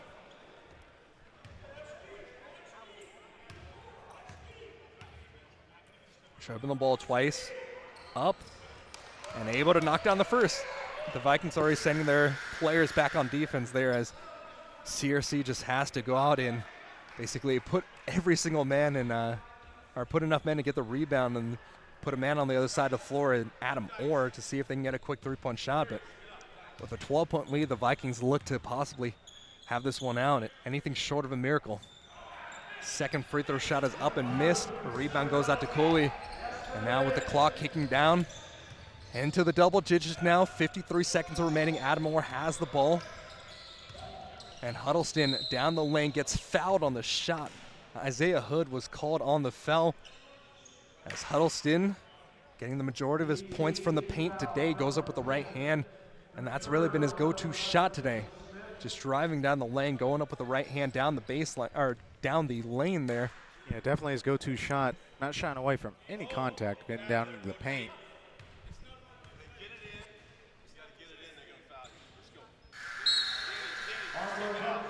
First free throw's up and good, and that's the 10th foul. So the Vikings are in the double bonus, or pardon me, CRC is in the double bonus, but this might just be too late here with only 48 seconds remaining. Christian Huff checks back into the game. 44% three-point shooter, checking in for Dylan Liao.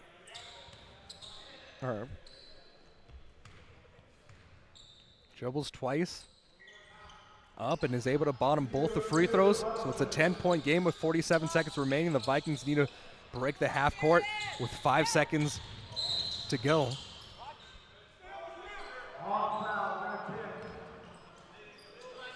So foul is called on Cooley there, and that'll send the Vikings to the free throw line once again.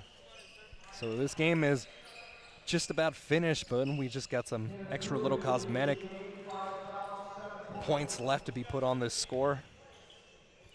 Darius Jackson goes up for 2 free throw shots. First one's up and good. So it's an 11-point lead right over here, and we'll just go into a little bit of post-game as the remaining 41 seconds goes here. So, Logan, the Vikings really made some strong halftime adjustments there as a missed second free throw is there for Darius Jackson. But like I was saying, the Vikings really did a good job at the second half adjustments. They went over here, they played some strong post defense, they found their matches on defense, really switching out, doubling, getting back on offense. Like we said, they made the adjustment, being able to swing back out from a post defender out to closing out on the man shooting the three-point shot. As Andre Huddleston is able to bottom his first free throw after the foul. But yeah, the Vikings just made the adjustments necessary. They started to implement it well within about the 13-minute point of the second half of play, as the second free throw is up to make it a 9-point game. But yeah, the Vikings just did everything right in the second half to really close this game out, didn't they? Well, yeah, except for that with the steal there. yeah, as Andre Huddleston gets a steal and tries to get his last points up possibly for the night. And Danny Lafortune gets the steal. Yep. Let's just let the last 15 seconds play out before we get into the postgame stuff. Trying to jump the gun there, so 8 seconds remaining. And this one is all but over, and 3, it'll end. 2, 1. So after all the cosmetic plays, it looked like the Vikings had this one closed out with 4 minutes left in the game. And the final score will be 74-65 here. Yeah, as definitely. The Vikings pull off their sweep of the season on CRC. But like we were saying before, just some terrific second half adjustments from the DVC Vikings. They really started to play the post defenders extremely well. They closed out on the three-point shots. And, I mean, what did you see from the Vikings that allowed them to be successful as well? Well, in the first half, Andre Huddleston for Cosumnes River College definitely was driving into the inside and was finding some lanes and finding some open layups, and also dishing the ball off to Dylan Liao and finding some post-up shots. But DVC made some adjustments in the second half, shutting down that post play, that strong post play from Cosumnes River College, and they were able to get into the bonus with 11 minutes to go in that second half. And I think that the Vikings definitely utilized that time as they were able to get into a double-digit lead in the second half, but not separating too much from the Hawks in the first half, but definitely making some adjustments to try and neutralize Dylan Liao, freshman center from Cosumnes River College, as he was a dominant force tonight for the Hawks. And so was Andre Huddleston, taking the majority of the three-point shots tonight. Yeah, and Dylan Leal, like we said, had 12 points and 10 rebounds, so he finished the game with a double-double. And Huddleston, the other main primary scorer for CRC, 20 points, 3 rebounds for himself. And on the other side, Mitchell Smith led the way for the Vikings, 19 points, no rebounds on the day. And we don't have any track stats for assists there. He had quite a few dimes there. Mitchell Smith was the main man to really get this offense grooving for the Vikings. Darius Jackson ended up with 12.7 rebounds. So the main point guard for the Vikings ended up scoring the last 4 significant, meaningful points for the game, as he really showed off his ability to work down the paint and show off his moves cutting down the lane, slashing down that lane. And Isaiah Hood finished off the game with 14 points, 4 rebounds as well. And Chris Munoz checked into the game as a main substitution to play against Leal on the other side. He did a terrific job. 7 points, 4 rebounds is what he finishes off with. But the defensive numbers he was able to put off, we don't have those tracked, unfortunately, but he was able to do quite a bit there. So with that, we'll take a quick intermission before coming back in about 20 minutes here for the second half of the doubleheader, as we get ready for CRC's women's basketball game to take on the DVC Vikings women's basketball team as well. So we'll take an intermission and then come back for this the second half of the doubleheader.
Just about 1 minute remaining before the second half of the doubleheader begins.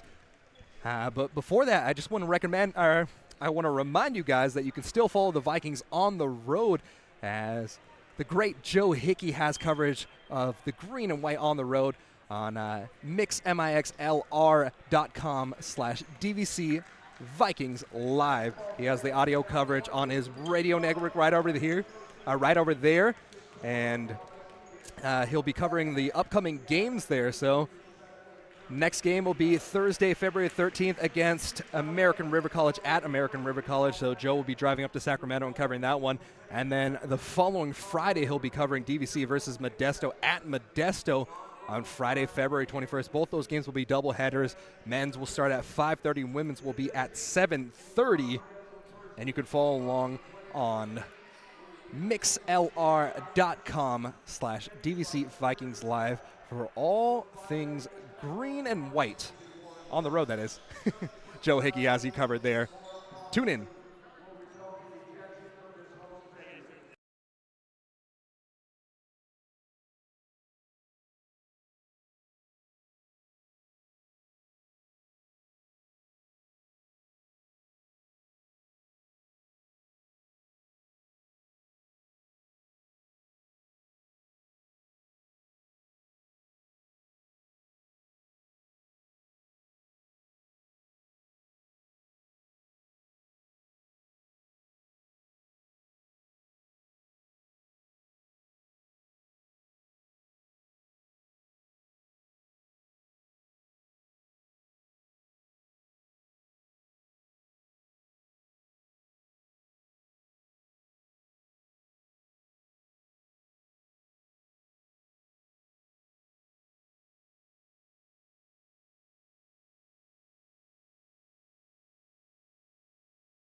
Getting ready to get things kicked off for the second half of the doubleheader here, as the Vikings, the defending state championship Vikings, ranked number 7 in the CCC SIA right now. They're 18-4 and 8-2 in Big 8 play. They'll take on the traveling Cosumnes River College Hawks, who come to this game 6-19, 0-11 in Big 8 play.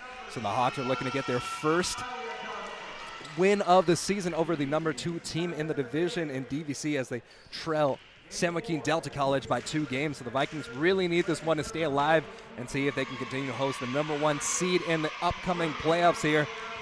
I'll give you some quick starters here. So the sophomore guard Butts will start for the Hawks.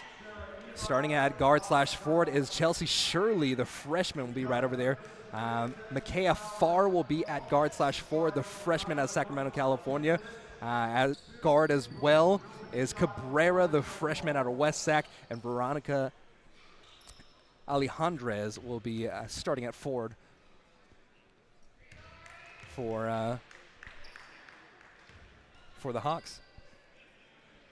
So something occurred before the game, so we'll actually kick this game off in an unorthodox fashion. It'll be a double technical as Butt shoots the first one and misses the second one. So in a strange way of starting a game, CRC comes out and they'll get their first lead of the game before even the opening tip-off as the Vikings come out. Ukiah Ware, Nadia Johnson, Jasmine Kong, Rihanna Bay, and Nia Johnson are the starters for the Vikings on the floor here. Getting ready to tip things off with a 1-point lead, and the Vikings tip the ball off, but Butts is able to get there first for the possession. So Butts, who already has 1 point under her name, 1 for 2 from the free throw line, will get things going. Running down the baseline as far off a beautiful feed from Butts, gets out, and the Hawks take a 3-0 lead here early on in this game. Nia Johnson driving down the lane, driving down the baseline, runs over a defender there. And that is Victoria Alejandrez, the 5'10 freshman, picking up her first foul of the game there. Ukiah Ware will inbound it, and instead it'll be Nadia Johnson tagging out for her. Nadia Johnson, the bounce back from CSU Bakersfield alongside her sister. They're having a terrific year, both of them together. Nadia Ware, the three-point shooter predominantly. Nia Johnson, the slasher, who can do really everything. Star of the team. So, get things ready to go. Scanning the floor is Nadia Johnson as she feeds out, and Jasmine Kong's there to get the pass.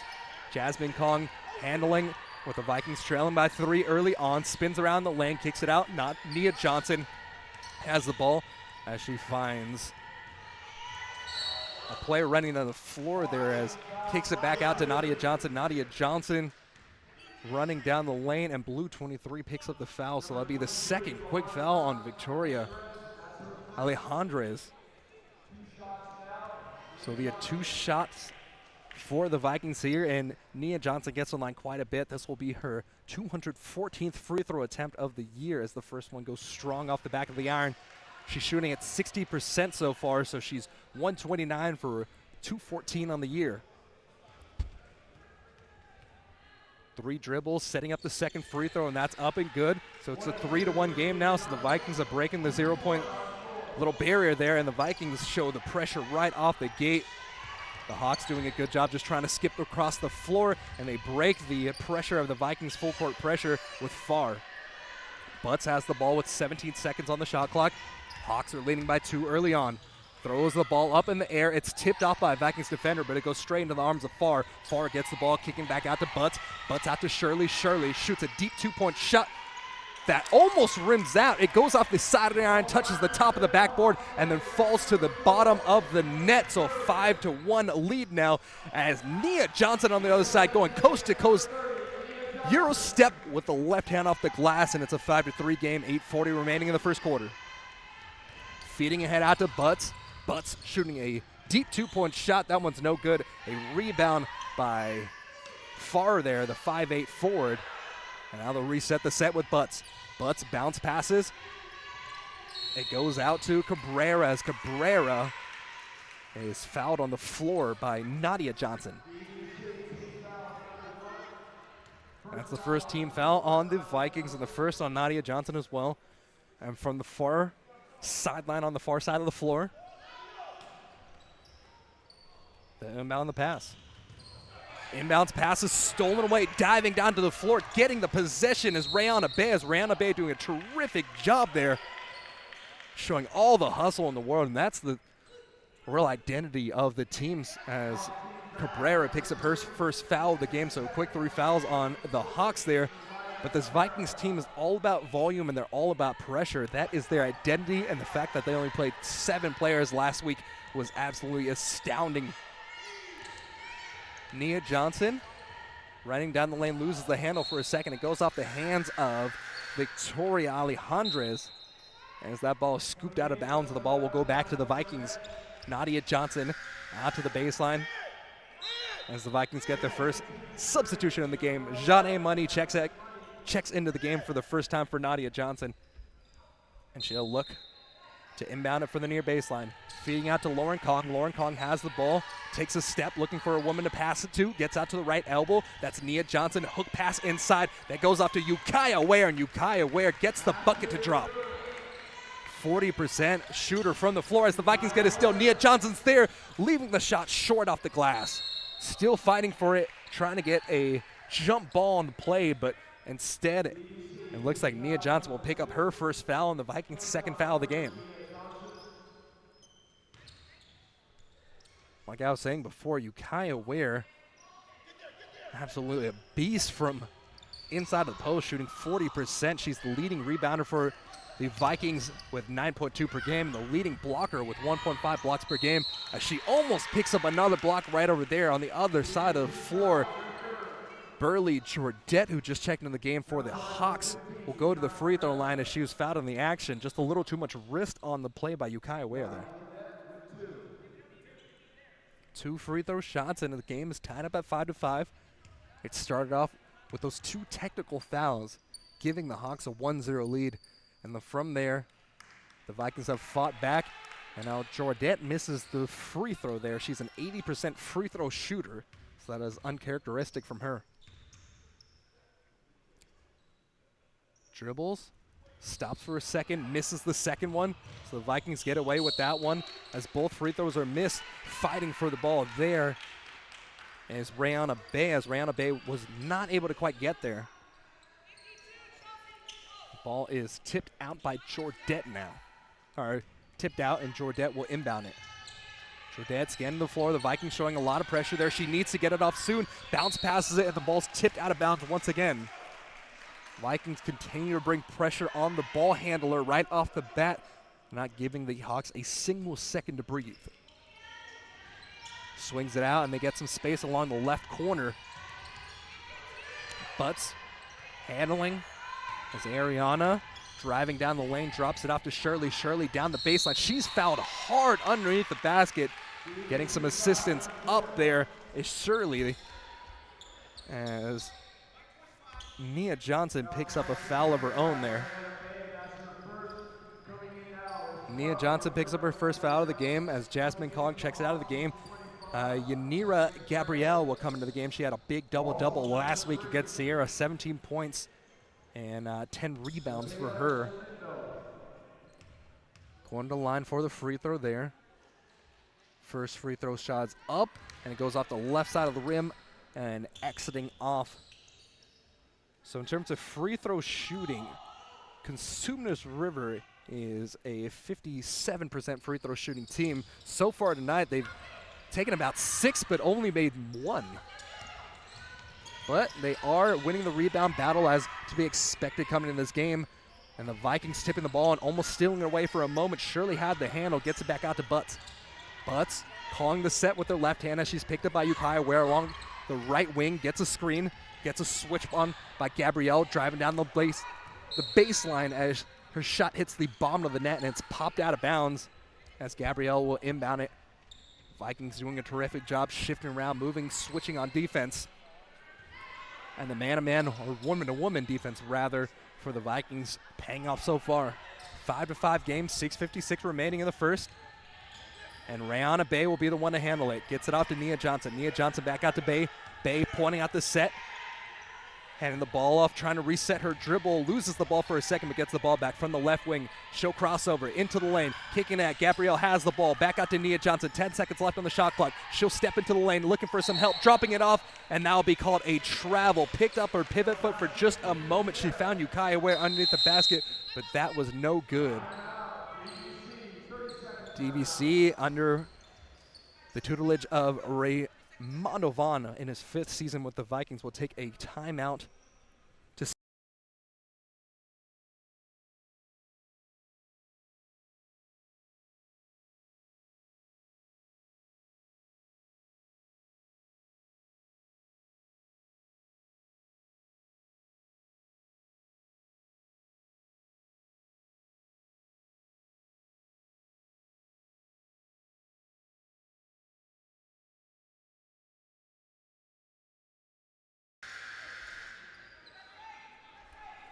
little technical difficulties there, but we're back and ready to go. As a quick 30-second timeout now. It's a 5-5 game with 6:34. As the Hawks look to inbound it from the far side of the baseline. Shirley's right over there. She'll scan the floor. The Vikings playing that pressure and get the ball picked off. Rihanna Bay was there to steal it off like a defensive back getting a pickoff. She gets the ball, and now Gabrielle has it. Back out to Rihanna Bay. Bay inside the lane. A tough shot from about 13 feet out. She tried to get the hook shot, but the 5'7" guard didn't quite have the height to get that ball off.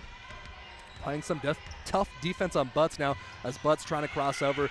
Watching the hips is Rihanna Bay there as the Vikings get the ball stolen away. They stole the ball, and now they got it stolen away. Jordette has it, and that goes up to Shirley. Shirley gets the ball blocked.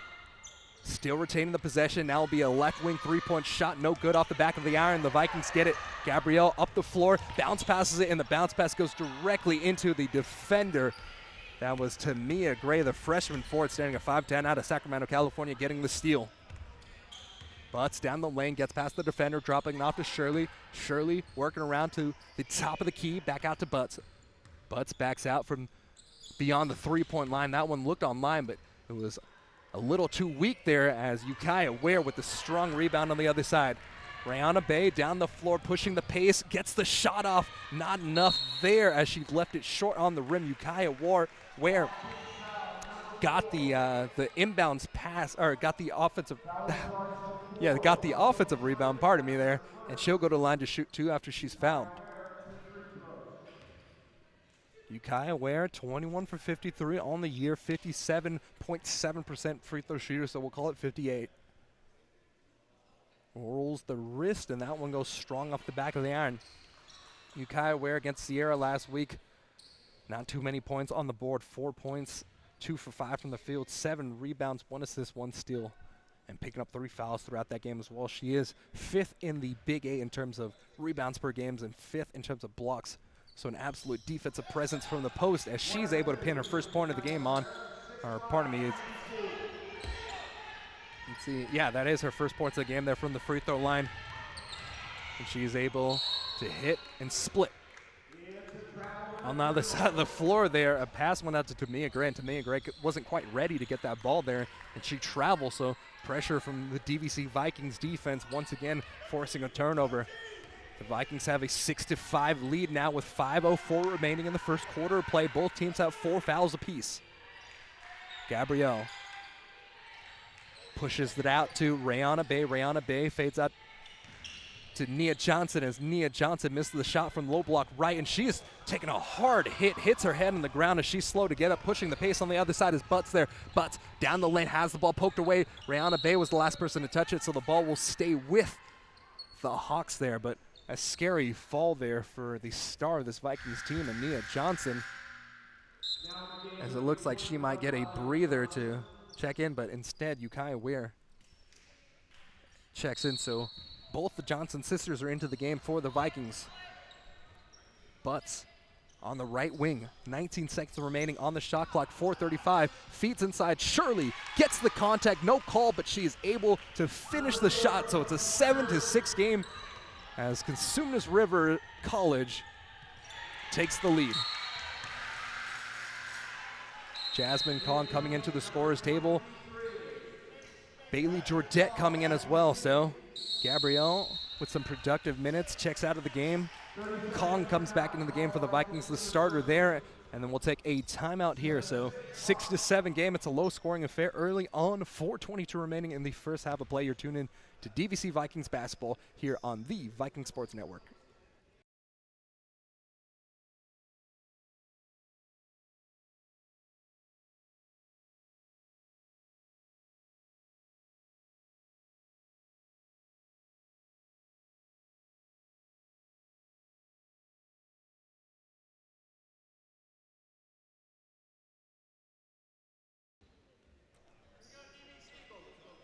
Once again, you can follow the Vikings on the road. The green and white take the road with Joe Hickey there, and they'll be taking on 2 games in the upcoming week and next week as well.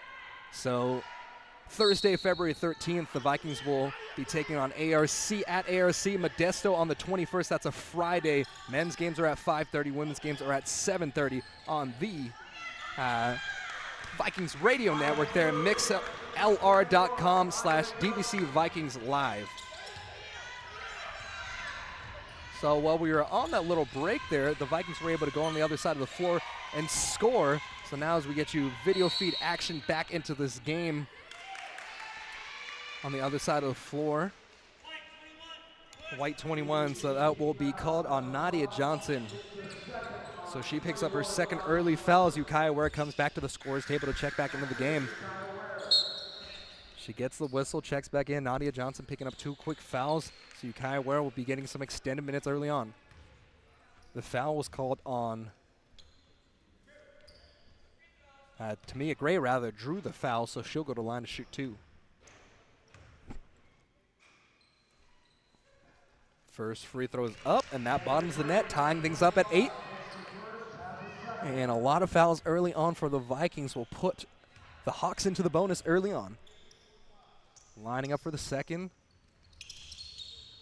That one dribbles off. Nia Johnson gets the offensive rebound. Had that one almost stolen away from her, but she was able to be strong enough to pick that one up.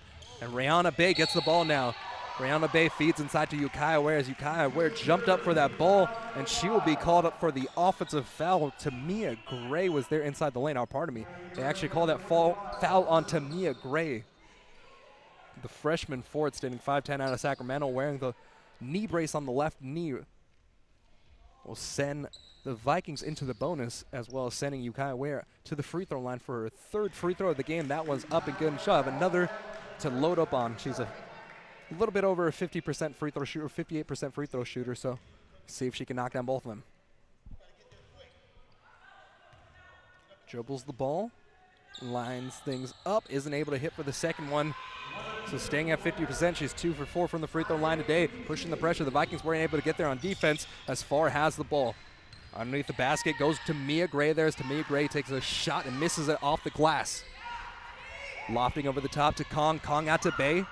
Rihanna Bay, crossover dribble, gets to the top of the key, feeds out, and that's Nia Johnson missing the 3-point shot. The left wing 3-point shot is missed by the 25% free throw shooter, or 3-point shooter rather. And now travel is called on Butts, running down on the other side of the floor. So that's the thing about the Vikings pressure. Even if you're not right over there, it's always the idea that somebody's looming over the top ready to make a move at that ball. Substitutions coming to the game as Galindo out of Stockton, California, the forward, standing 5'9", checks in the game alongside Sarah Hinton. Nia Johnson showing the fancy footwork and dribbles, gets down the lane, and a point-blank shot is up and good. 11-8, the Vikings take the lead. 3:04 as the ball's poked away, and a steal for just a moment goes directly back into the hands of Galindo as the Hawks will run their offense through Galindo here. Trying to get some space here as Bay is all up in her grill. Finds a woman down the lane, and that's Shirley who ran down and flips the shot up to go once again. Shirley had 12 points against Folsom Lake last game as she fouled out of that one. And Ukiah Ware here as being the predominant scorer for the Vikings. She has done quite a bit from the post for the Vikings here as she puts on another 2 points to her name. 13-10, 2:19 remaining. Gabrielle comes back out to the scorer's table as Butts will run the set. She's pressured heavy by Bay. Bay is right up into the face of the offensive player. It'll be a call off the ball. Janae Money will be called for holding. And that ball was about 20 feet away from the basket there. She was called holding on low block left as Nia Johnson checks out of the game. Gabrielle coming into the game for Nia Johnson. And Janae Money will walk across the court there as she's followed by Sarah Hinton. The free throw shot is missed by the tallest player on the floor. That's Kira Johnson getting her first playing minutes of the game. So the sophomore center stands at 6'1". She's out of Sacramento, California as well. Second free throw shot is up and good, so she splits it and it makes it a 13-11 game. 2 minutes and 9 seconds remaining. Crossover dribble. Gabrielle down the lane, leaves it short. The teardrop shot was no good there. Everything but the finish for Gabrielle as the Vikings push the pressure. The ball rolls. It's picked up by Butts. Butts is pressured. She has 3 seconds to get across the court. 2, 1, 0. And they barely get it across the court with Shirley there. Shirley feeding underneath to Galindo as Galindo dribbles the ball out of bounds. So the Vikings almost get the 10-second violation called on the Hawks, but on the other side, the Vikings get it done on defense, forcing the turnover underneath the basket. Jasmine Kong here dribbles up the court as she checks back into the game. She's picked up by Butts on defense. She'll go down the lane, going up with the right hand for a second before kicking it out to Gabrielle. Gabrielle feeds inside, back out to Kong. Kong spins inside to Ukiah Ware, back out to Kong. Kong down the lane, back out to Ukiah Ware. Ukiah Ware a little too strong out the glass there, but an offensive rebound for the Vikings.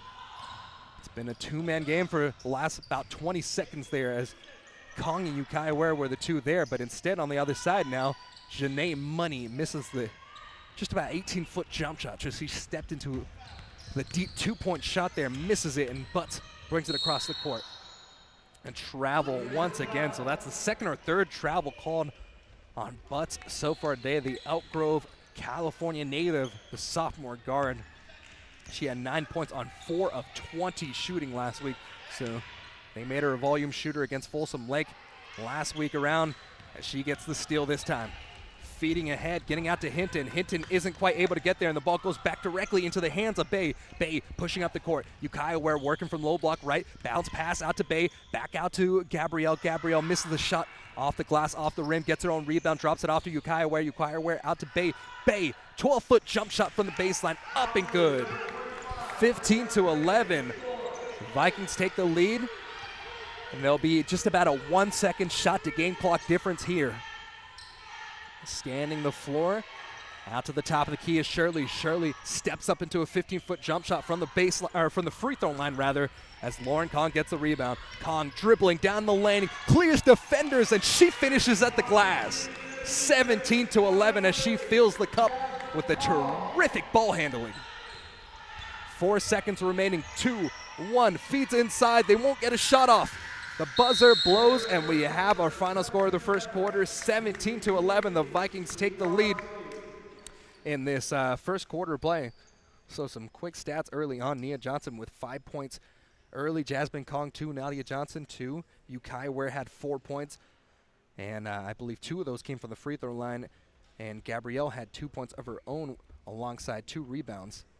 In terms of CRC scoring, Shirley has done the bulk of the load there, as she has 8 points to her name alongside 5 rebounds. So a strong showing from Shirley early on. Butts has 1 point, and that came off the technical, if I'm not mistaken, to start the game. The Vikings started the game with a 2-shot technical, and Butts was able to split that one. And then lastly, the last person on the board is Tamia Gray, who has 2 points to her name as well as 1 foul.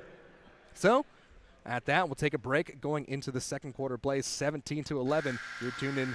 Actually, we won't take a break because the buzzer rung off right over there. That little stat recap took quite a bit of time. So that was the first horn. They're still on the bench talking, but we'll keep it right over here.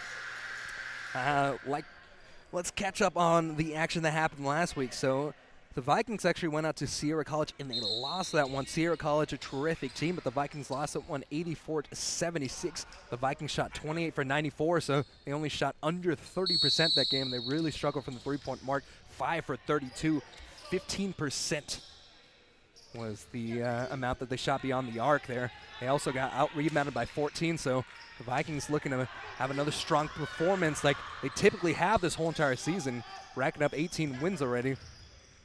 And now their offense will be run through Nadia Johnson as well as Rayana Bay. Rayana Bay misses the three-point shot. Offensive rebound goes to the Vikings. A missed shot by Ukiah Ware is stolen away on the inbound. Hitting her knee hard on the floor is Nia Johnson there. She's really taking a beating early on there. Hobbling down the floor there, as she might have to check out this game. Hinton will be the one to inbound it. As she walks off, still laboring as she's going down the floor is Nia Johnson, and she almost gets the steal, does get the steal, dropping the ball off to Rayana Bay. So even though she is a little hurt right over here, she still is able to come up big on defense. Kong gets the ball, she tries to feed inside, and instead Shirley was there to pop that ball away. And because Shirley was the last person to touch that ball, Ukiah Ware will be the one to inbound it. And now finally Gabrielle will check into this game for a laboring Nia Johnson. So she had a hard fall earlier where she hit her head on the ground, didn't have to check out, so that was good. And then now she hits her knee on the ground as Ukiah Ware turns the ball over. Pushing up the court is Hinton here. Hinton underneath the basket, leaves it short off the right side of the glass. And now an and one from Shirley there. Shirley got the offensive board, got up, made the shot, and she'll dot the I on the three-point play. Jasmine Kong picks up her first foul of the game. And now hands on knees to Shirley there. She's done the majority of the work, like we said before, has 10 points already, looking to pin the 11th and 12th points on. First free throw is up. That one misses. All right, pardon me, not 11th and 12th, just the 11th there, as that was an and one play. Jasmine Kong trying to make up for it, going underneath the basket, but her shot was changed by Kiara Jones there, the 6'1 center. And now on the other side of the floor, the Hawks have the ball, and they're running the offense through Hinton. Hinton is pressured by two different defenders, and the Vikings will be called. I don't know, it actually looks like the offensive player there, Hinton, stepped out of bounds. So as per the Vikings defense shows, entire group leaving the floor there, as it's nearly a line change. Farr checks back into the game. Tamia Gray checks back into the game, as well as Jourdette checking back into the game for the Hawks. It's a 17-3 game with 8:45 in the second quarter of play. And Janae Money has the ball. Janae Money out to Gabrielle. Gabrielle swings it out to Nia Johnson, checks back into the game. Johnson with a strong move down the lane, drops it off. And that's Ukiah Ware as Keys goes up with a soft shot off the right hand, off the glass. And it's a 19-13 game.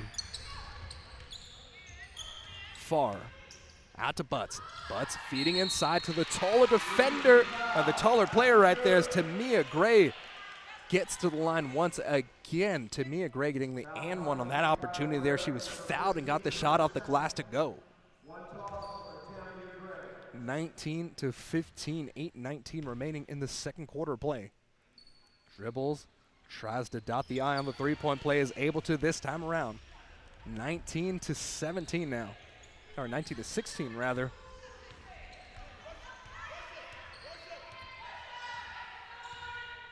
Rihanna Bay, crossover dribble. She'll bounce pass it out to Nia Johnson. Nia Johnson gets a screen by Ukiah Ware, driving down the lane, goes up. A contested shot from the low block right. Isn't able to get dropped. She was looking for the body contact. No call was called on the floor. Farr out to Shirley. Shirley back out to Butts, feeding inside, and that goes straight through the hands of Farr.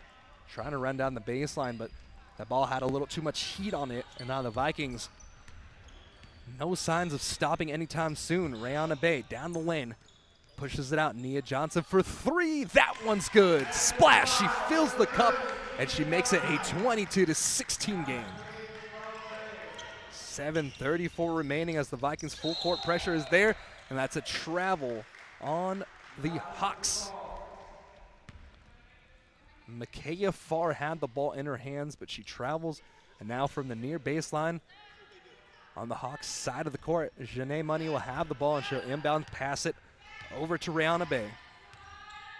Rihanna Bay dribbling with the left hand, gets it out to Nia Johnson. She splashed her three the last time out. Janae Money has the ball, and another three-point attempt, and that's up and good. Nia Johnson back-to-back three-point shots. 25-16 is the score after that three-point shot. 7:05 remaining.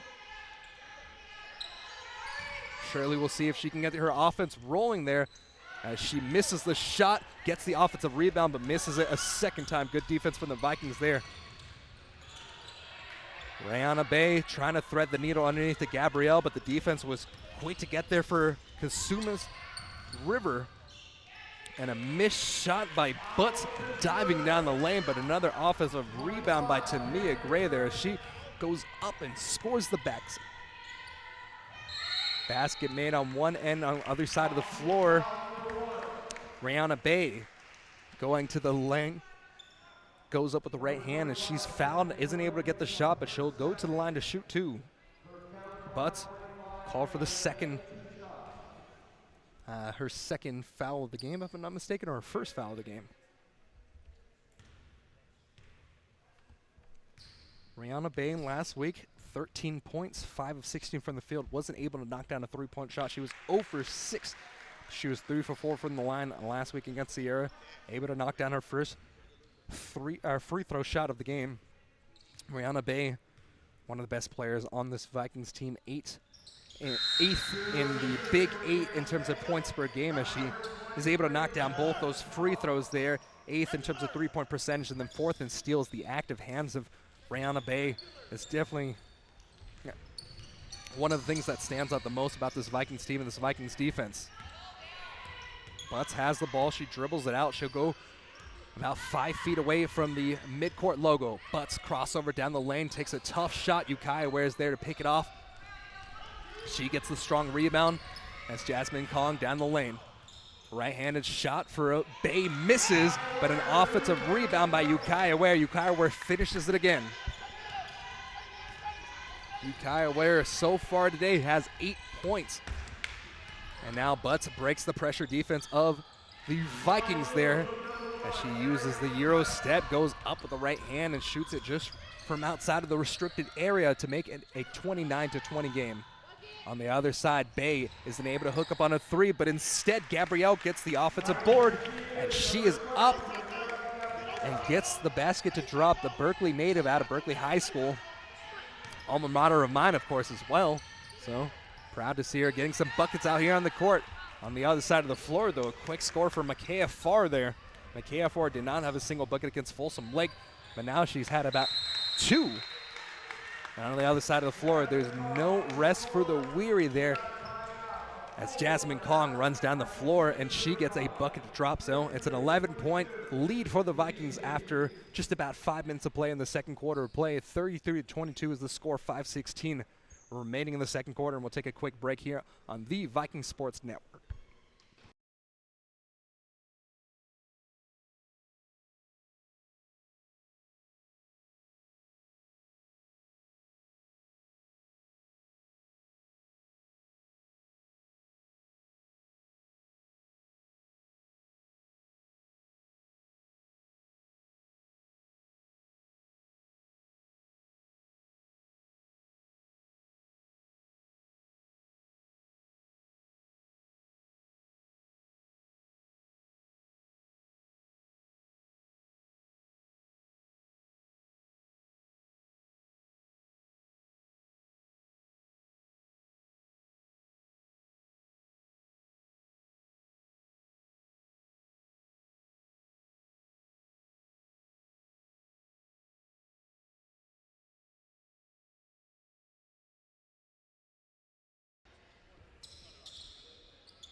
(33-22) is the score with 5:16 remaining, and we're awaiting the inbound pass after the timeout.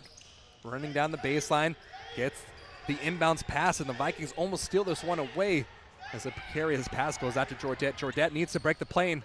2-1, they're able to cross before the 10-second violation. The ball's tipped up, and the ball's stolen away once again. Nia Johnson gets the ball, pump fakes, and gets the defender to move past her as she uses the fancy moves in the pump fake there to get 2 more points to her name. 35-22, 4:50 remaining. Vikings pressure defense once again. Nia Johnson gets another steal. Sure run down the floor. Goes up, gets the shot and the body contact, but no foul. She'll miss the shot, and on the other side, the Hawks pushing it up the floor once again. Hawks are trying to match this pressure of the Vikings defense here, or the Vikings team in general here, but just about a step slower so far. Georgette handling the ball, scans the floor, zips it out, and that goes through the hands of Farr before he's able to corral it. Now, a deep 2-point shot goes out to Tamia Gray, and Tamia Gray is having herself a heck of a game so far. So now it's just about a 19-foot jump shot there, so 2 more feet back, and that would have been a 3. Jasmine Kong now working the baseline, low block left, misses the shot, gets her own rebound, drops it off. Ukiah Ware working that low block right once again, and Ukiah Ware absolutely dominating the post so far. She makes it a 37-24 lead for the Vikings with 3:45 remaining. Galindo doing her best to get things going. The Vikings coaching under Raimundo Vaughn looking for a double dribble there, but nothing is called. Bounce pass out to Gray. Gray had nowhere to go there as the Vikings pick this one off. Quite a few steals early on for the Vikings as Nia Johnson working around the arc. Jasmine Kong down the lane, misses the shot, gets her own rebound. A flat-handed shot from low block left is up and good. And that is the continual pressure and effort of the Vikings offense paying off. Offensive rebounds going up, second chance opportunities. And that puts the Vikings up by 15 early on. 39-24, 3:13 remaining in the second quarter of play. And the Vikings are absolutely grooving here. So we'll take a quick timeout and be back in just about 30 seconds. And I talked through the break once again. First buzzer's off. There are no media timeouts here in junior college basketball, so it's a fairly fast-paced game. Second buzzer is off, and we're ready to get things going. No rest on the floor. 30 seconds here and there is all you'll get, unless you, of course, a full timeout, but the Vikings in the pressure are looking to make things happen. So the Vikings trying to face guard across the floor. Instead, the Hawks are able to get the ball across the floor. And a quick shot is missed by the Hawks there as Bay down the lane will be called for the offensive foul. Hinton got out. She was just about a foot outside of the restricted area as Rihanna Bay, the 5'7" guard, got inside her body, laid the shoulder down, looking for contact of her own right. But instead, it'll be an offensive turnover on the charge. Scanning the floor is Hinton there. As the face guarding for the Vikings does not work, Hinton gets the ball back and she'll break the mid-court line with about 21 seconds remaining. And that's a three-point shot from Cabrera there. She lined up. She's 8 for 41 on the season going into that shot, but now she is 9 for 41. So, not a great three-point shooting team, only shooting 28.6% only shooting 8% are the Hawks last week. On the season, they are shooting 23%, so when you get a three-point shot to drop like that, you just got to take a deep breath and keep things moving. On the other side of the floor, Janae Money trying to work the lane, doesn't get it to drop. Bounce pass goes out to Jordette on the other side as the Vikings steal the ball away one more time.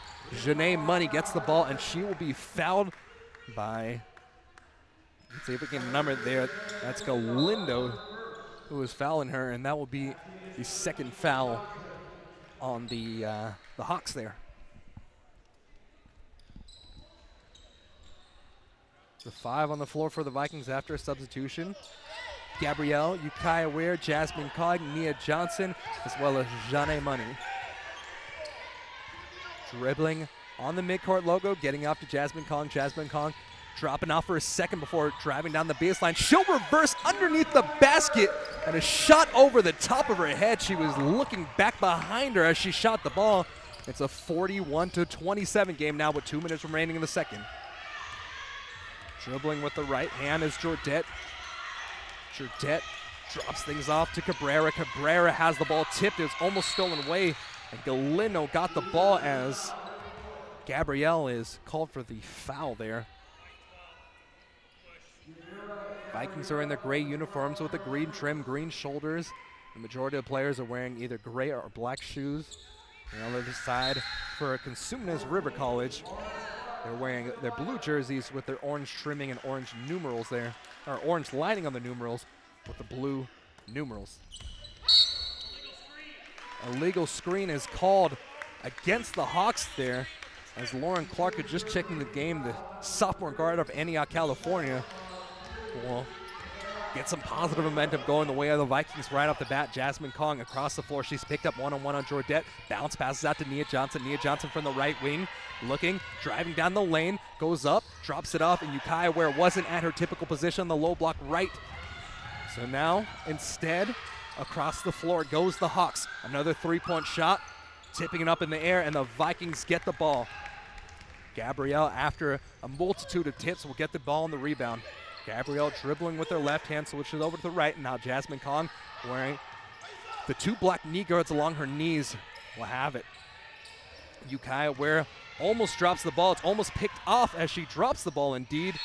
And instead, that is Lauren Clark who goes underneath the basket, trying to get the basket to drop. And instead, she would turn the ball over. Vikings are not showing full court pressure there as they go back on defense. They'll set up their defense on their side of the floor. 41-27 with 60 seconds remaining in the second quarter of play in the first half of play. As Hinton has the ball, it's stolen away once again.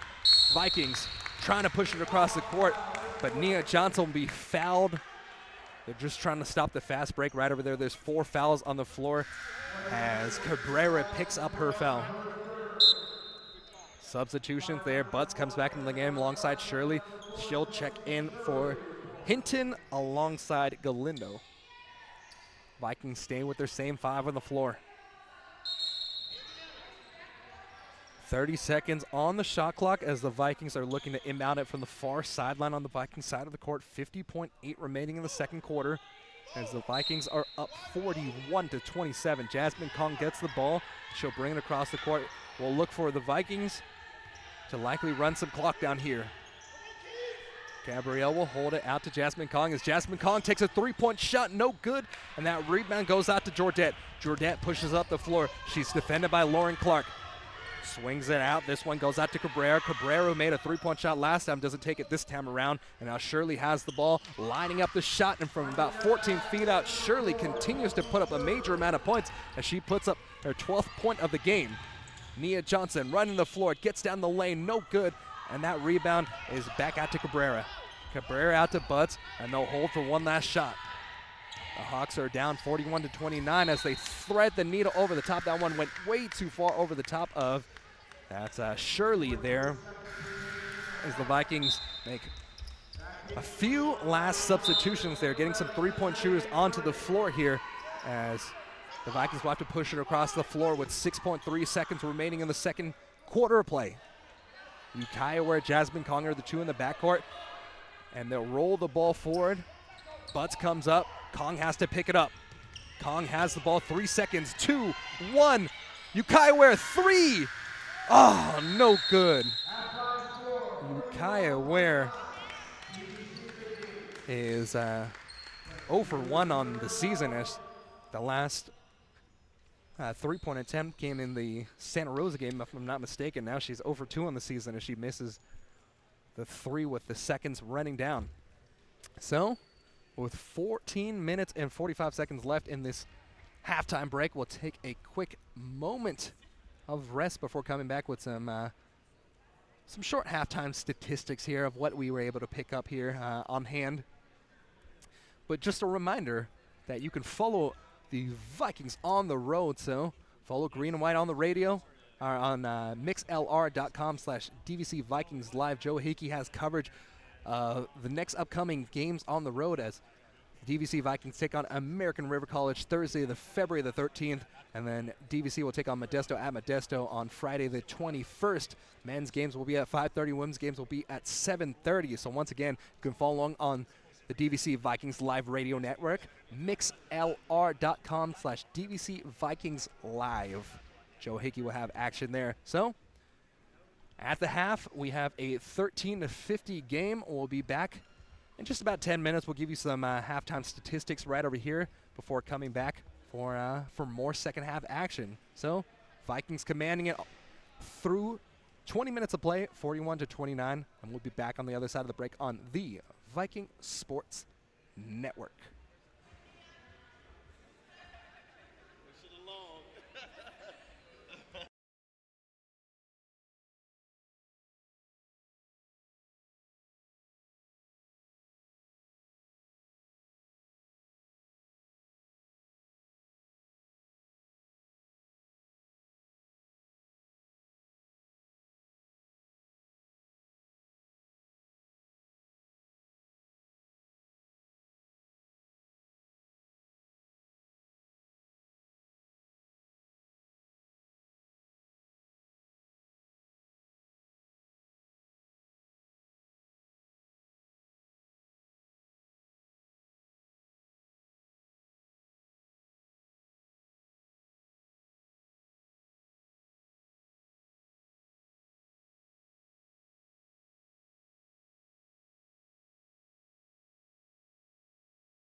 Third quarter of play, ready to get it down.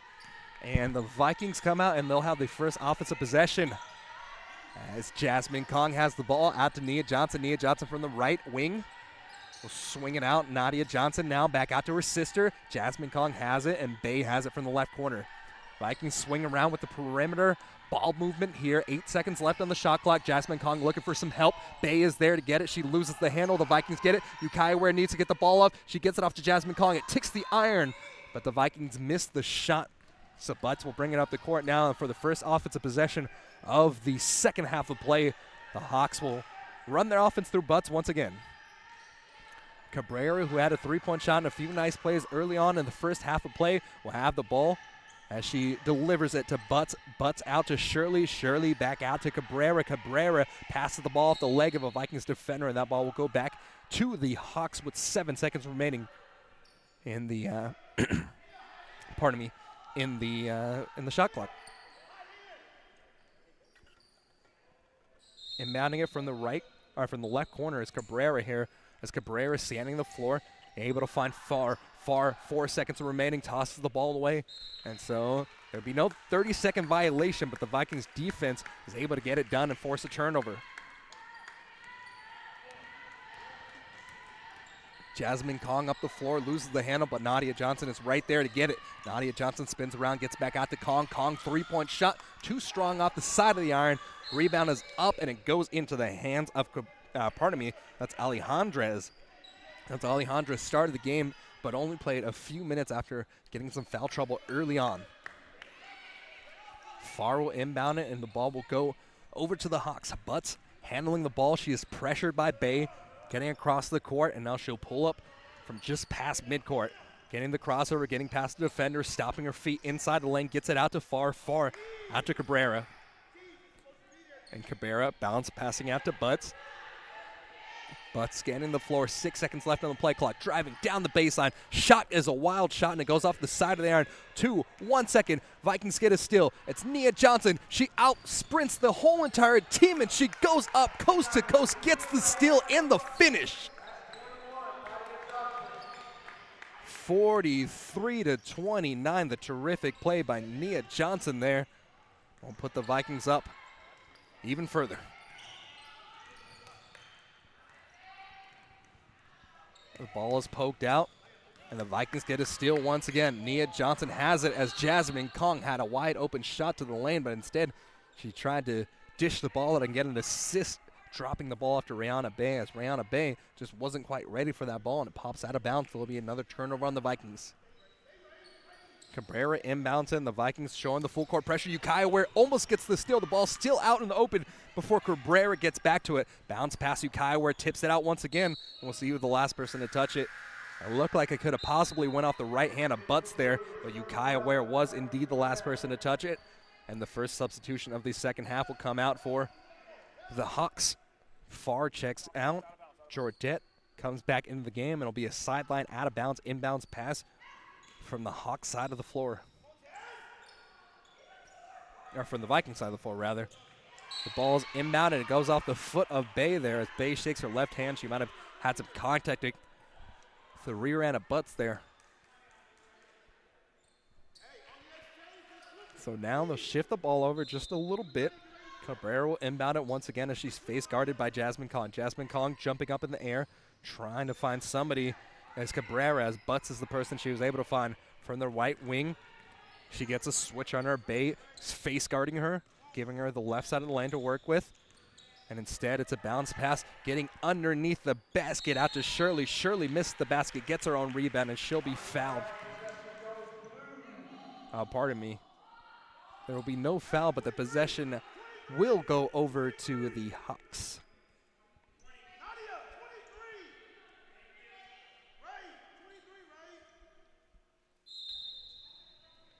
Looking to inbound it, lofting over the top. It goes off the hands of Butts.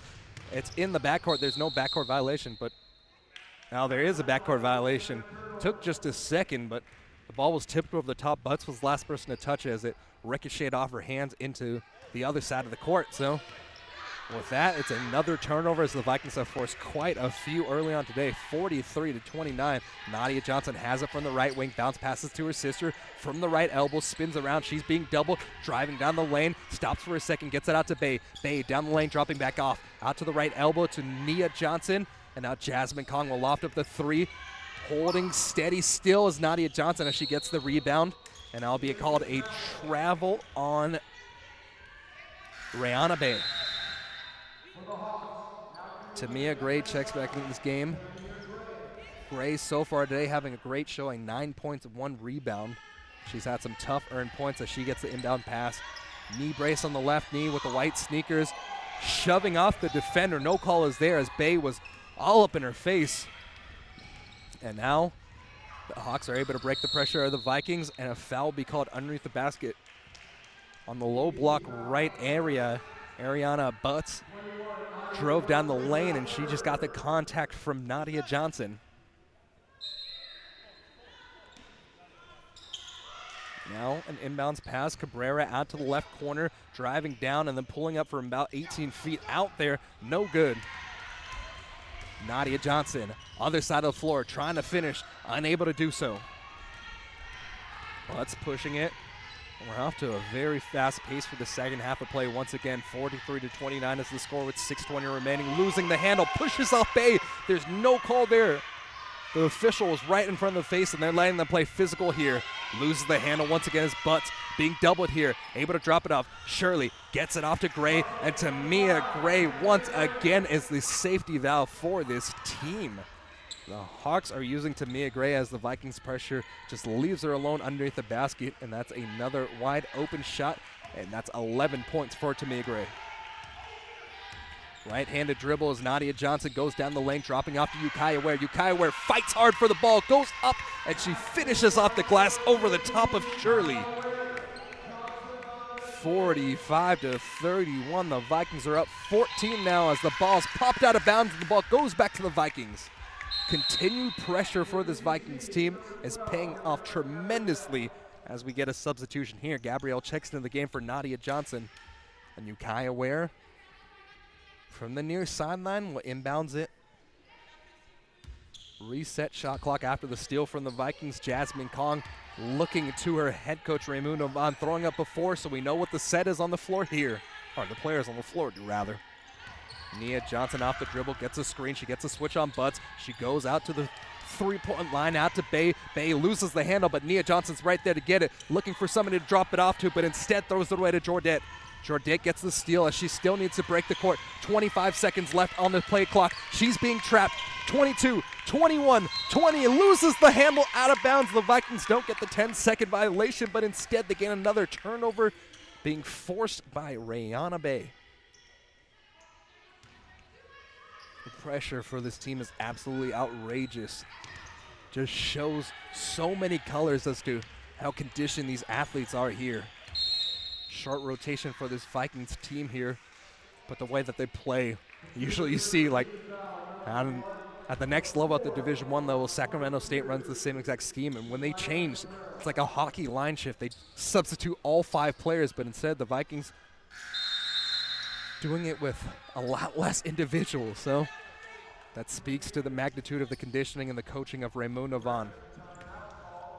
A timeout's on the floor. We'll take it as well. 45-31, 4:56 remaining in this third quarter play. And we'll take this timeout as well. You tune into DVC Women's Basketball here on the Vikings Sports Network.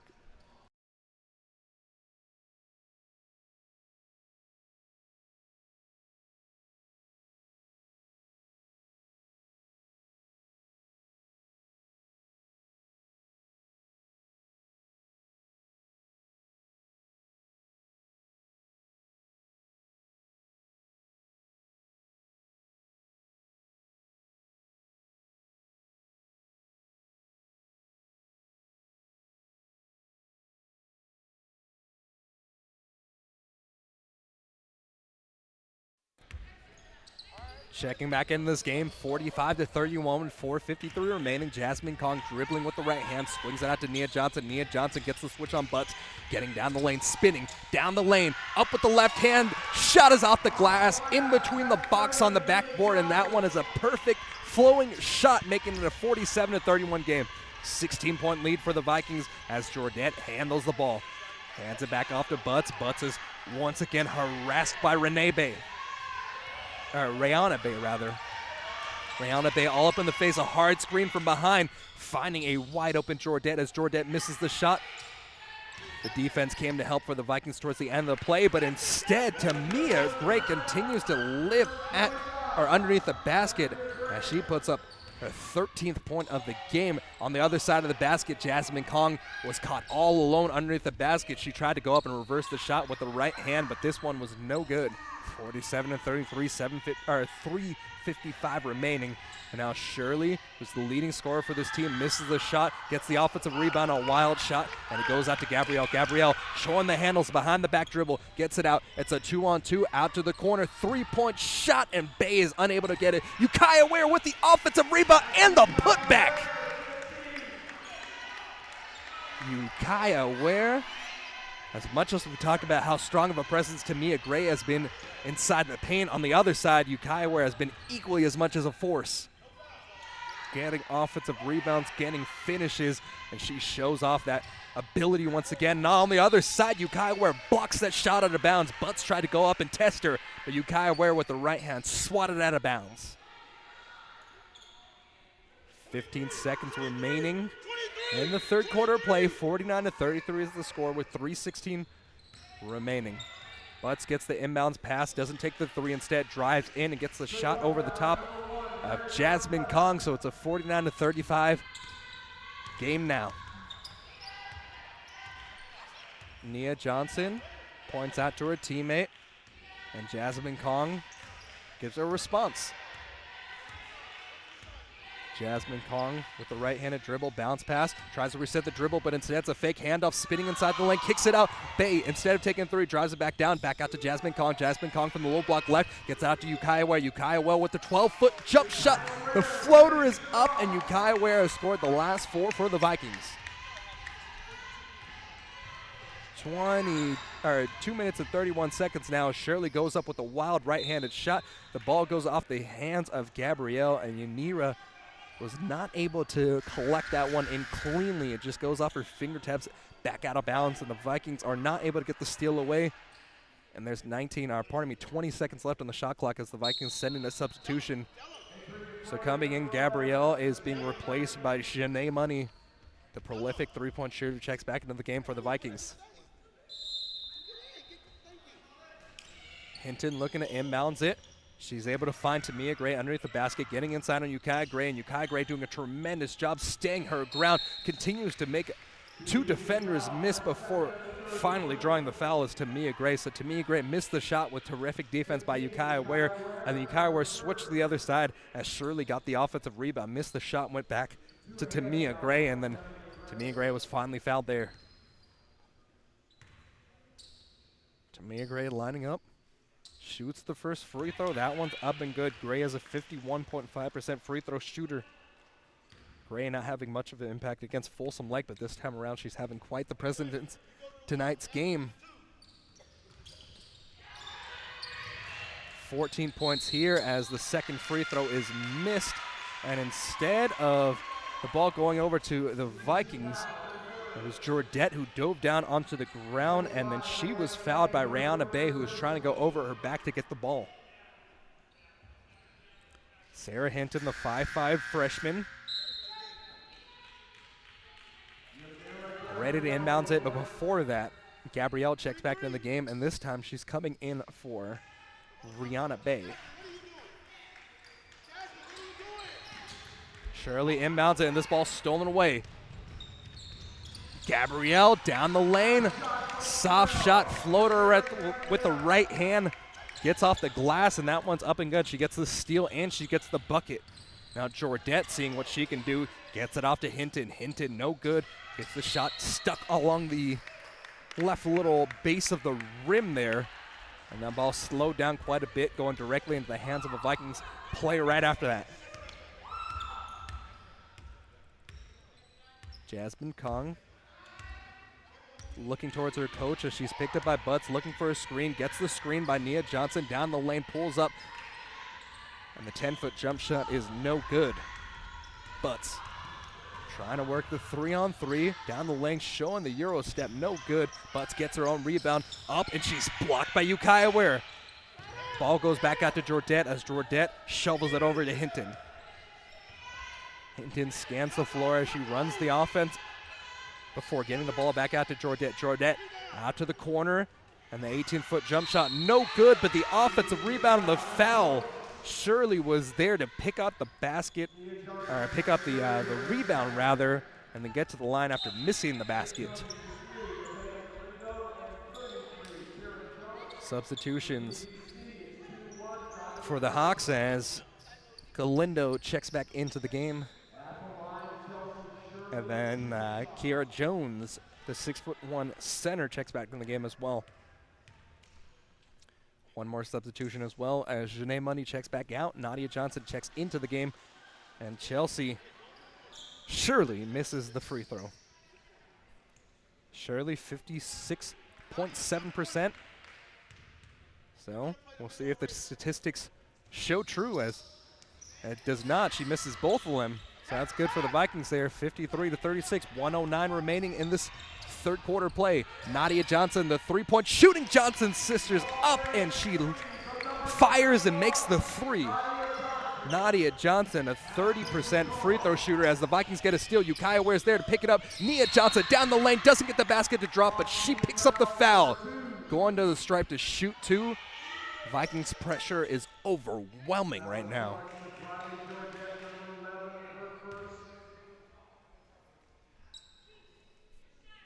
Let's get some numbers right over here for the Vikings as Nadia Johnson comes to the line.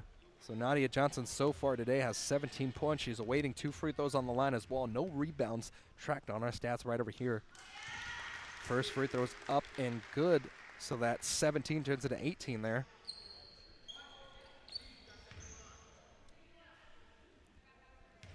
Going down the board as well, Ukiah Ware's having quite the game.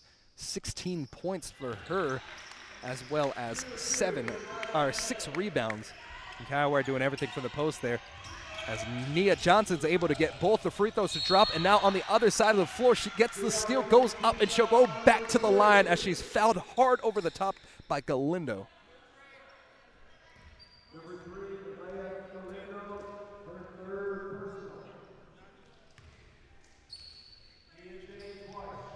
Nia shooting 2 more free throws. She is one of the highest free throw shooting people on this team right over here. So she bottoms the 3rd free throw in a row there as she shot 2 and then is shooting another set there. But coming into this game, she already had 213 free throw attempts.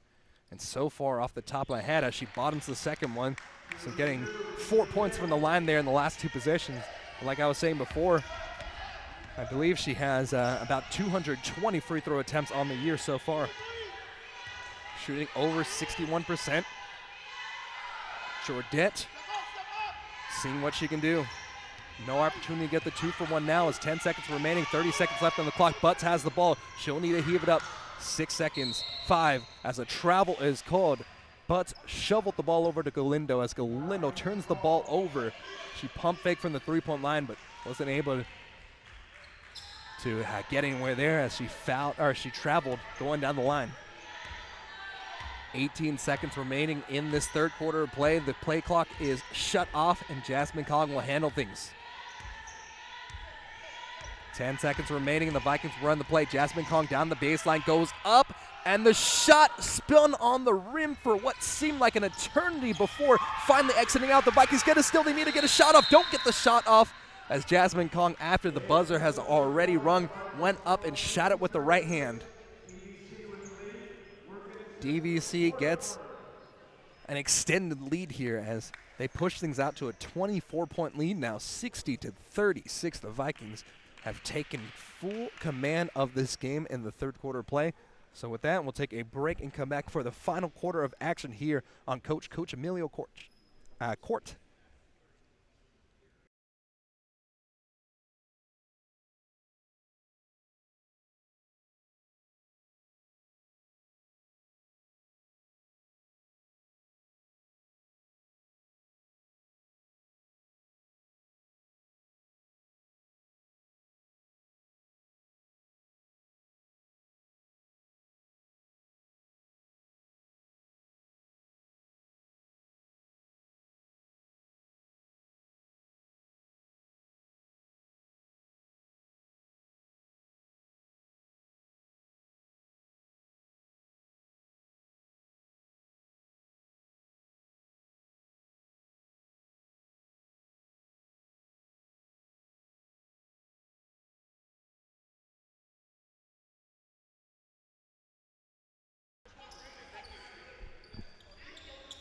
Getting ready for the final quarter of play as Kroll Sage, the head coach of the Hawks, looks towards her team, trying to get some positive momentum here.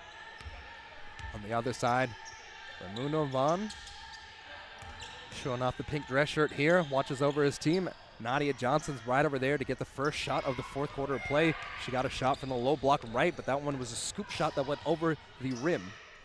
Instead, on the other side of the floor, Butts shoots the three-point shot. It's a straightaway three. It misses off the iron. Yukaya where it gets the rebound. Jasmine Kong pushing down the floor, and she's fouled underneath the basket.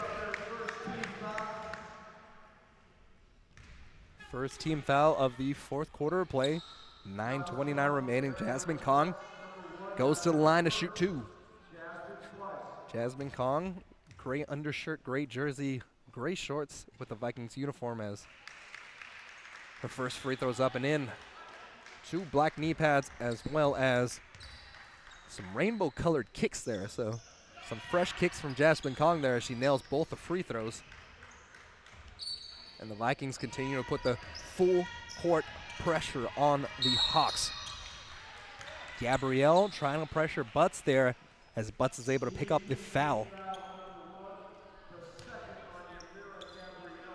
Second foul on Unira Gabrielle there as the Hawks will inbound it. Hinton inbounds over to Butts there as DBC picks up another foul. So Gabrielle with two quick fouls back to back. That'll be the second team foul for the Vikings as well. Rihanna Bay will check back into the game, replacing Gabrielle, who initially replaced her, of course, as Gabrielle gets a well-earned rest. Rihanna Bay, the tenacious defender for the Vikings, onto the court as the Vikings show a little bit of a zone early on there. And underneath the basket, running down the lane was Jordette there, as Jordette was able to get the basket to drop. Nia Johnson pulls up from 15 feet out, no good. 15-foot jump shot. Couldn't find its range, and now it's a 62-38 game with 8:50 remaining in the fourth. Butts, the primary ball handler all night long, and Jordette, the secondary ball handler. Jordette nutmegs her own player there as she tried to pass to Galindo, and that ball went straight through the legs of her and went past the bench of the Hawks. Kai Ware from just in front of the bench of the Hawks will inbounds it, and Jasmine Kong will be the one to dribble. Nia Johnson cutting down the lane, going between two defenders as she picks up another foul. It's the second team foul for CRC, and the Vikings will inbound it underneath the basket. 5'9" Yukaya Ware was standing out there for a moment, but then switches out with Nia Johnson.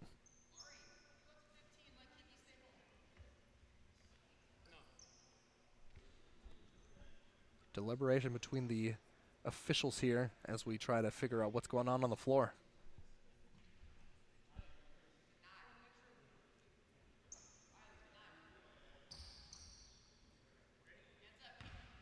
No clear justification as to why the game was stopped there, but we're back and ready to roll. Nia Johnson feeds inside to Jasmine Kong. Back into Nia Johnson. Nia Johnson, a wild shot, scoop shot from the low block left. Goes over to the top of the basket. And now Butts has the ball once again, handling for the Hawks. Feeding inside to Jones, and Jones uses all 6'1" of her frame to get over the top of Ukiah Ware, then gets the bucket to drop. It's a 22-point game now with 8:07 remaining. Jasmine Kong pushing down the floor. Back out to Nia Johnson. Nia Johnson, three-point shot. That swirls out. That one went wide left. Taking off the iron and going straight in the hands of Jordette. Jordette up the floor. She's picked up by Jasmine Kong.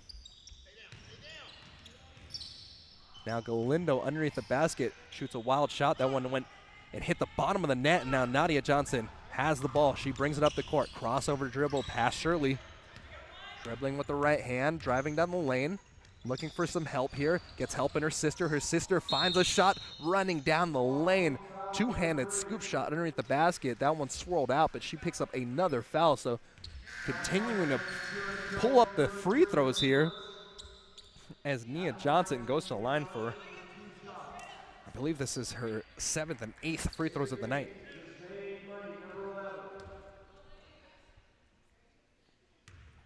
Dribbles it once, then 8 more times before going up with the right hand. That one finds the bottom of the net, filling the cup, and it's a 63-40 game now. One more remaining. Up, and swirls in once again. 6 of 6 in her last 6 free throws here. And now the Vikings continue to put the pressure on. They will not give it a rest no matter what. Galindo's able to break the pressure from the Vikings, dropping it off to Shirley. Shirley out to Jordette. Jordette back out to Galindo. Galindo pump fakes from 3. Needs some help. Finds some help in Shirley. Shirley trying to thread the needle underneath to Kira Jones as Kira Jones loses the ball out of bounds, but it looks like it was last touched by a Vikings defender.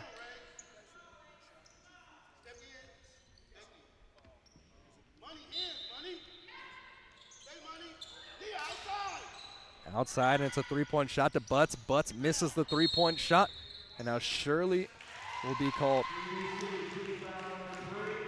That's the 3rd foul on the Vikings here.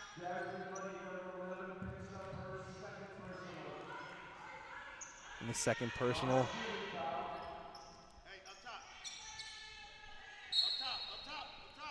Butts to inbound the ball, looking for Kira Jones. Can't get it to her, so instead she lofts it over the top to Galindo. Galindo shooting a deep three-point shot. That one swirls out. Nadia Johnson's there to pick things up. Nadia Johnson feeding out to Bay, but before it could get to Bay, it went out of bounds. A turnover on the Vikings here. I know, it was actually a tip off the hand of a Hawks defender, so the Vikings will get it on the inbound it from the far sideline. Jasmine Kong being the main ball handler as Brianna Bay works off the ball. Nia Johnson down the lane, no good this time around, gets her own rebound, high off the glass, misses it, gets another offensive board, and no good. That one swirled out as the ball was tossed into the bench of the Vikings there. And it will still be Hawks basketball. Gray coming into the game, checking in, replacing the center, sophomore, Kira Jones. And then we'll actually go back to the Vikings here. Jasmine Kong down the lane, up with the left hand, and that shot is up and good. 66-40, 6:22 remaining in the 4th.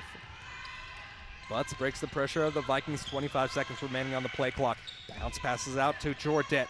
Jordette dribbles with the left hand, with the right hand, goes into the lane, 12-foot jump shot from the right edge of the lane, misses. Jasmine Kong gets the rebound, push out the court. Nia Johnson down the lane, kicks out to her sister.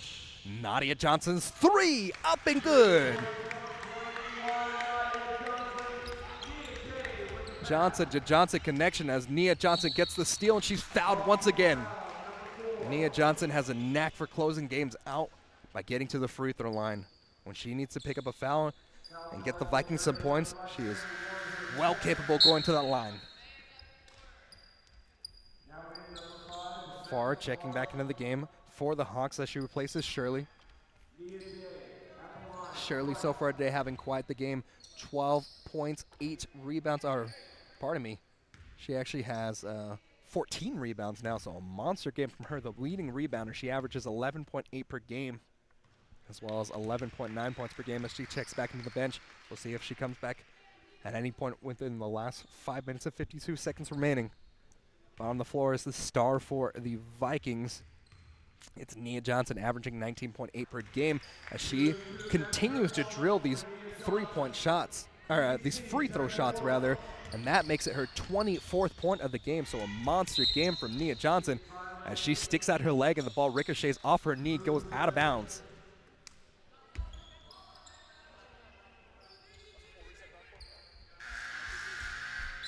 Jordet and Butts are ready to inbound it in, but before they get an opportunity to, the sophomore guard, the 5'5" out of Antioch High School, checks in the game for Jasmine Kong. So Lauren Clark is into the game for the Vikings, and it's a little interesting look of a set. So there's 3 different defenders lined up right in front of us on this near sideline as they're trying to find somebody to get the ball inbounded to, and they find it out to the original person desired to get the ball, and that's Ariana Butts.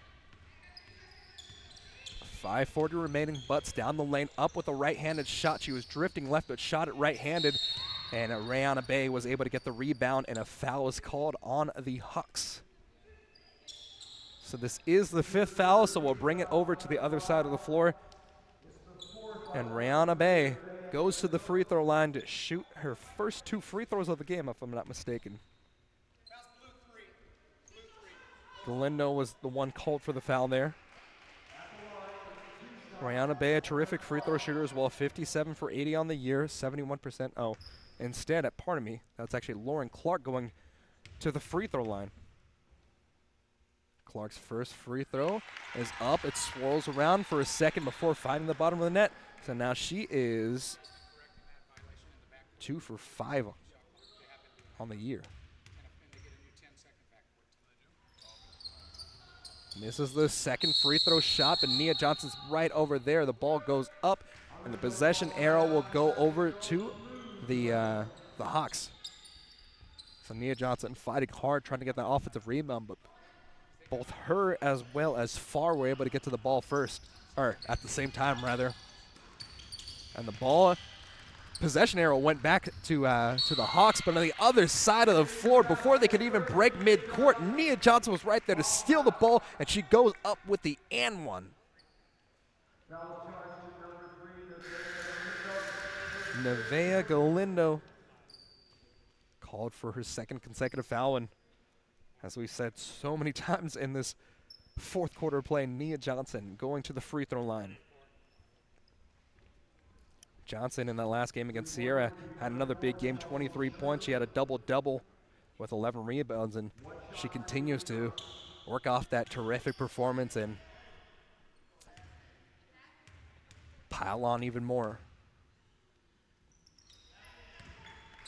The 3-point play is complete as she's able to nail the free throw shot, and so now she has 27 points, so 3 more and she'll get to her number 30. Georgette handling, trying to get a screen by her other guard, Butts, but instead working. It's 11 on 11. Georgette versus Jeanne Money. She has to pass the ball to Shirley. Shirley loses the handles. Nia Johnson gets another steal, but the ball stolen back. Both people fighting for the ball. And it's a jump ball. The possession arrow goes back to the Vikings this time around. Some tenacious play and some intensity continuing to carry forward throughout the remainder of this game. 5:01 counting down, 4 minutes and 58 seconds remaining as the Vikings had this in the bag for nearly the whole entire game, but we're approaching the last little segment of the game, 75-40 down the lane. Bay is there. Nia Johnson, 3, no good. Back out to Jeanne Money. Jeanne Money resets the dribble. Johnson to Johnson. Nadia Johnson, 3-point shot. That one goes off the left side of the iron. Saved by Bay, but that ball tipped off the hands of Nadia Johnson into the hands of Butts. Butts pulls up from 3. Not able to hit it. Nadia Johnson's there to get the rebound. Nadia Johnson crossover dribble, floats it over to her sister. Nia Johnson out to Jeanne Money. Jeanne Money pulling up from 18 feet out. No good. If that ball was a three-point shot, it might have found the bottom of the net, but she stepped inside of the three-point line as the ball's poked away. A steal by Lauren Clark gets it off to Rihanna Bay, and now Nia Johnson trying to get the basket underneath the basket. She went up for the shot, and she's fouled once again. Quite a lot of contact going to Nia Johnson so far today. Nia Johnson's to the free throw line once again. And, I mean, she has just made a living off this three-point line, or this free throw line, rather. New substitution coming into the game for the Vikings here. So it looks like Faith Spencer, the 5'4" guard out of Walnut Creek, California, checks into the game for the first time. Free throws up, and that first one is up and good. Second free throw up, and continuing the perfection from the line, 29 total points. Monster game by Nia Johnson. 4 minutes remaining, 77-40 is the score. And now Butts driving down the lane, goes up the right-handed shot, but a foul is called before the fact. And it looks like Lauren Clark will be called for a reach in there.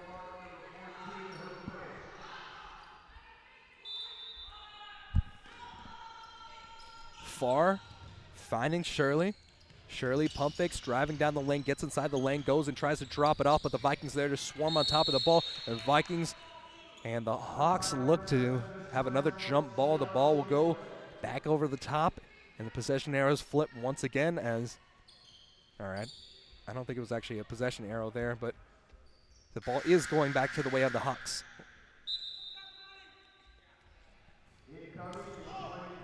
Nia Johnson checks out of the game, and this will likely be her final sit-down. Well-deserved rest, 29 points, 2 rebounds. And she is everything as advertised. Floats it over the top, and Tamia Gray gets it, and it was actually a possession arrow there. As the Hawks inbound the ball, and Tamia Gray will go back to the line. 2 free throw shots as both teams are now officially in the bonus. 77-40 is the score. The Vikings have this 27-point lead with 3:43 remaining. First free throw swirls out the rim before hitting the backboard and exiting outright.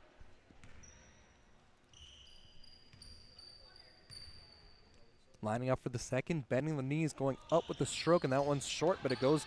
It's an offensive rebound out to Jordette. Jordette turns around after getting the offensive board, spinning around and knocking down the shot. Jasmine Kong finds Faith Spencer, open for 3, but she misses it wide left. Faith Spencer is now 1 for 8 on the year, shooting from the three-point line. Nadia Johnson underneath the basket switches out spots. The inbounder will be Shanae Money. Shanae Money floating off the top to Jasmine Kong. Jasmine Kong had the ball tipped away for her for a second, but she has the ball now. Crossover dribble behind the back out to Nadia Johnson. Nadia Johnson's 3 is up and good once again. Oh my goodness, Nadia Johnson has been automatic from beyond the three-point arc today. That's her 12th point of the game. Now on the other side of the floor, a little bit of momentum, at least enough to get a smile on the face of the Hawks there, as the Hawks were able to get a basket, making it an 80-44 game. But Ramona Vaughn did not like what he saw. A breakdown and a collapse of the defense of the Vikings there will force the Vikings head coach, or not force, but it will allow the Vikings head coach to take a timeout here.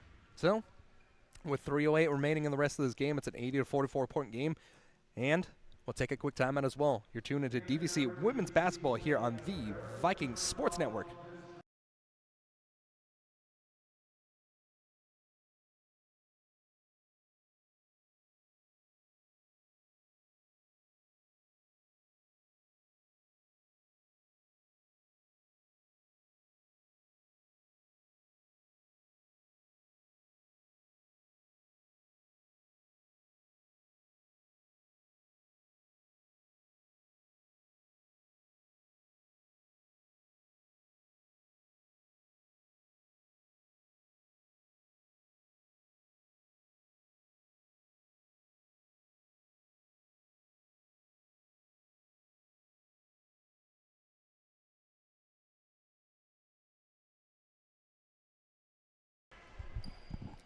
back here on Steve Cochimillo Court as we get into the final 3 minutes of action here in Pleasant Hill, California. Janae Money will inbound it out to Lauren Kong as we get things going. The 5 on the floor, the 2 that I just said, Nadia Johnson, as well as Lauren Clark and Faith Spencer getting some playtime here late in the fourth quarter.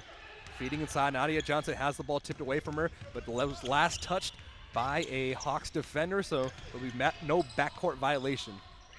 7 seconds left. Lauren Kong gets the ball and she dribbles off the knee of a defender for the Hawks. And on the other side, trying to push the pace is Butts. Butts is closed down on. She crossover dribbles, steps inside the lane, goes up with the right-handed shot, no good. Tamia Gray with the offensive rebound, and she's fouled by Nadia Johnson underneath the basket on the left side. Low block left. Tamia Gray rather, will go to the line as Nadia Johnson picks up her 4th foul. Keys checking back into the game. Ukiah Ware here as she checks in for Nadia Johnson. Getting a good job handshake from her head coach here. And we are just about ready to get out of here.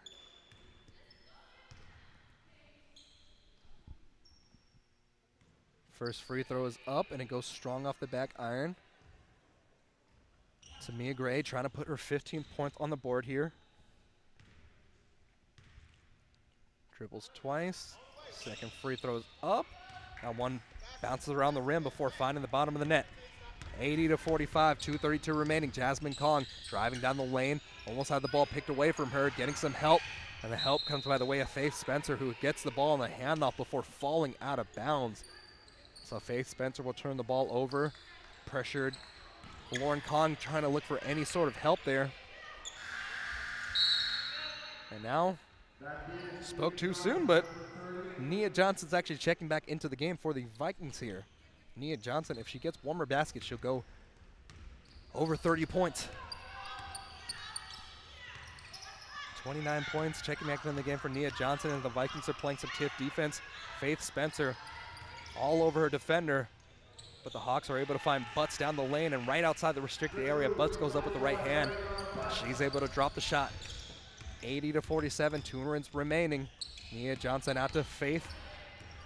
Faith Spencer down the lane. She's fouled hard as she falls onto the ground. We are in the bonus, and we've been in the bonus for quite a while. So we're going to see the 7th and 8th free throw attempts from Faith Spencer this year.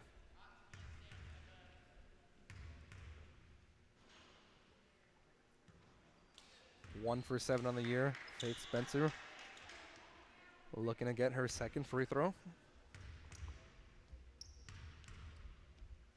Dribbles the ball. Able to nail it down. Splits the free throw the 2nd time around.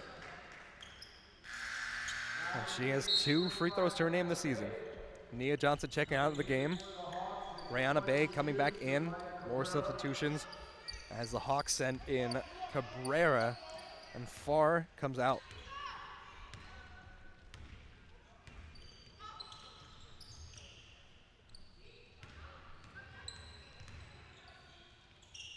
Strong moves underneath the basket as Tamia Gray shoots the ball over the top. Shirley was there, and it looked like a set for volleyball. She used both her hands to palm it up and get it inside the basket.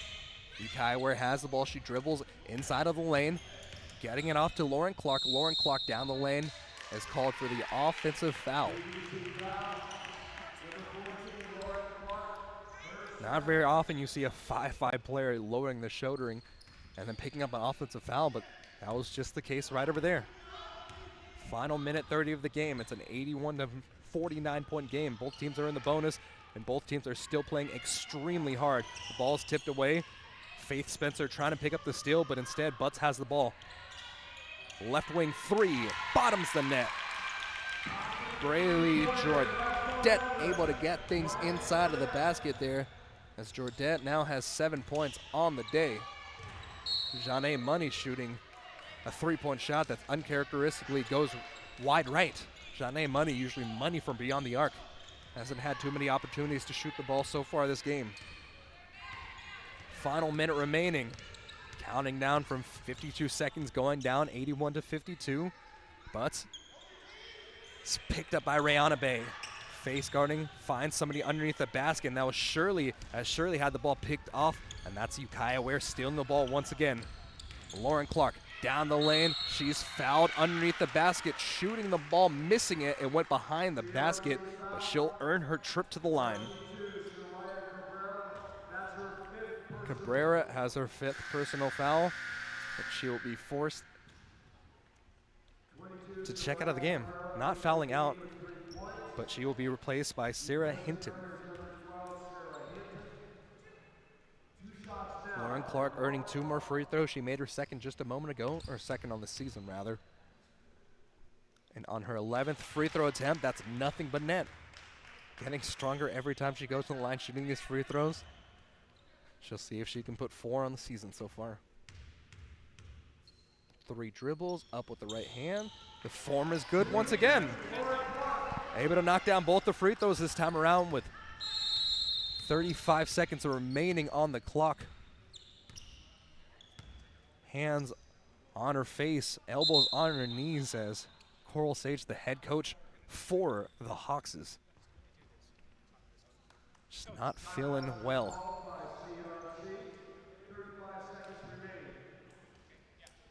So a final timeout, what seems to be, with 35 seconds left in this fourth quarter play, and we'll go over some stats here, or some stats that we have at home. Some stats that we have on hand, rather. Nia Johnson, the leading scorer for the Vikings, ended up with 29 points, 2 rebounds. Jasmine Kong also had a nice scoring game herself, 12 points, 6 rebounds. Nadia Johnson, 12 points, and the majority of those coming from beyond the arc. One rebound herself. Ukiah Ware doing all the dirty work underneath the basket, 16 points, 7 rebounds herself. So Ukiah Ware having a big game herself. And Gabrielle had 7 points herself, 6 rebounds. 35 seconds remain as we try to figure out this inbound situation on the other side for CRC. Tamia Gray, one of the leading scorers for this team. She ended up with 14 points, 5 rebounds. Shirley, the leading scorer for the team in the season, as well as the leading scorer right over here. She has 16 points as well as 15 rebounds. So quite the game as the Vikings push the ball away, and if they can get the possession, this will end the game. Instead, Lutz is able to get the ball back. 22 seconds remaining. Feeding out to Jordette. Jordette out to Hinton. Hinton inside the lane out to Gray. Back out to Hinton. Butts has the ball. 4 seconds remaining. 3, 2, 1. Underneath the basket. No shot is up. It's a 30-second violation. Shot clock violation. That will put an end to this game. 83-52. 4 seconds. That's the Vikings bringing it across the court. And that is the final score, 83-52, our final score here on Coach Emilio Court. Quite the fun night. The Vikings end up getting the sweep over CRC in these 2 games. In the first game, the Vikings won 74-65 as the men's basketball team took care of business. They had the game controlled. About 10 minutes remaining in the second half of play. A few cosmetic scores towards the end of that game made it a 9-point game to finish things off. And over here in the last game of the night on Coach Emilio Court, 83-52 is the final score. We read out those final stats just a moment ago. And we were just about ready to head out of here. So before we head out, one more final reminder that the next 2 Vikings sports matchups on the road are going to be covered on mixlr.com/DVC Vikings Live. Joe Hickey will have you coverage there as he travels out to Sacramento and Modesto as the Vikings take on American River on February the 13th. Men's games will be at 5:30 and women's games will be at 7:30. And then Modesto will be on the 21st, that Friday. The Friday the week after, rather. 8 days after that. And yeah, Joe Hickey will have you coverage there on mixlr.com/DVC Vikings Live, the home of all things green and white. So, for my lovely staff here on hand tonight, we finally have our finals. Once again, 74-65, the final score of the men's game. 83-52, the final score of this women's basketball game. Closing things out, the Vikings get the season sweep over at Cosumnes River College, and they'll look to move forward into next week as they will take on American River College. As we said before, Joe will have you that coverage. So, for everybody here, and as always, roll on Vikings.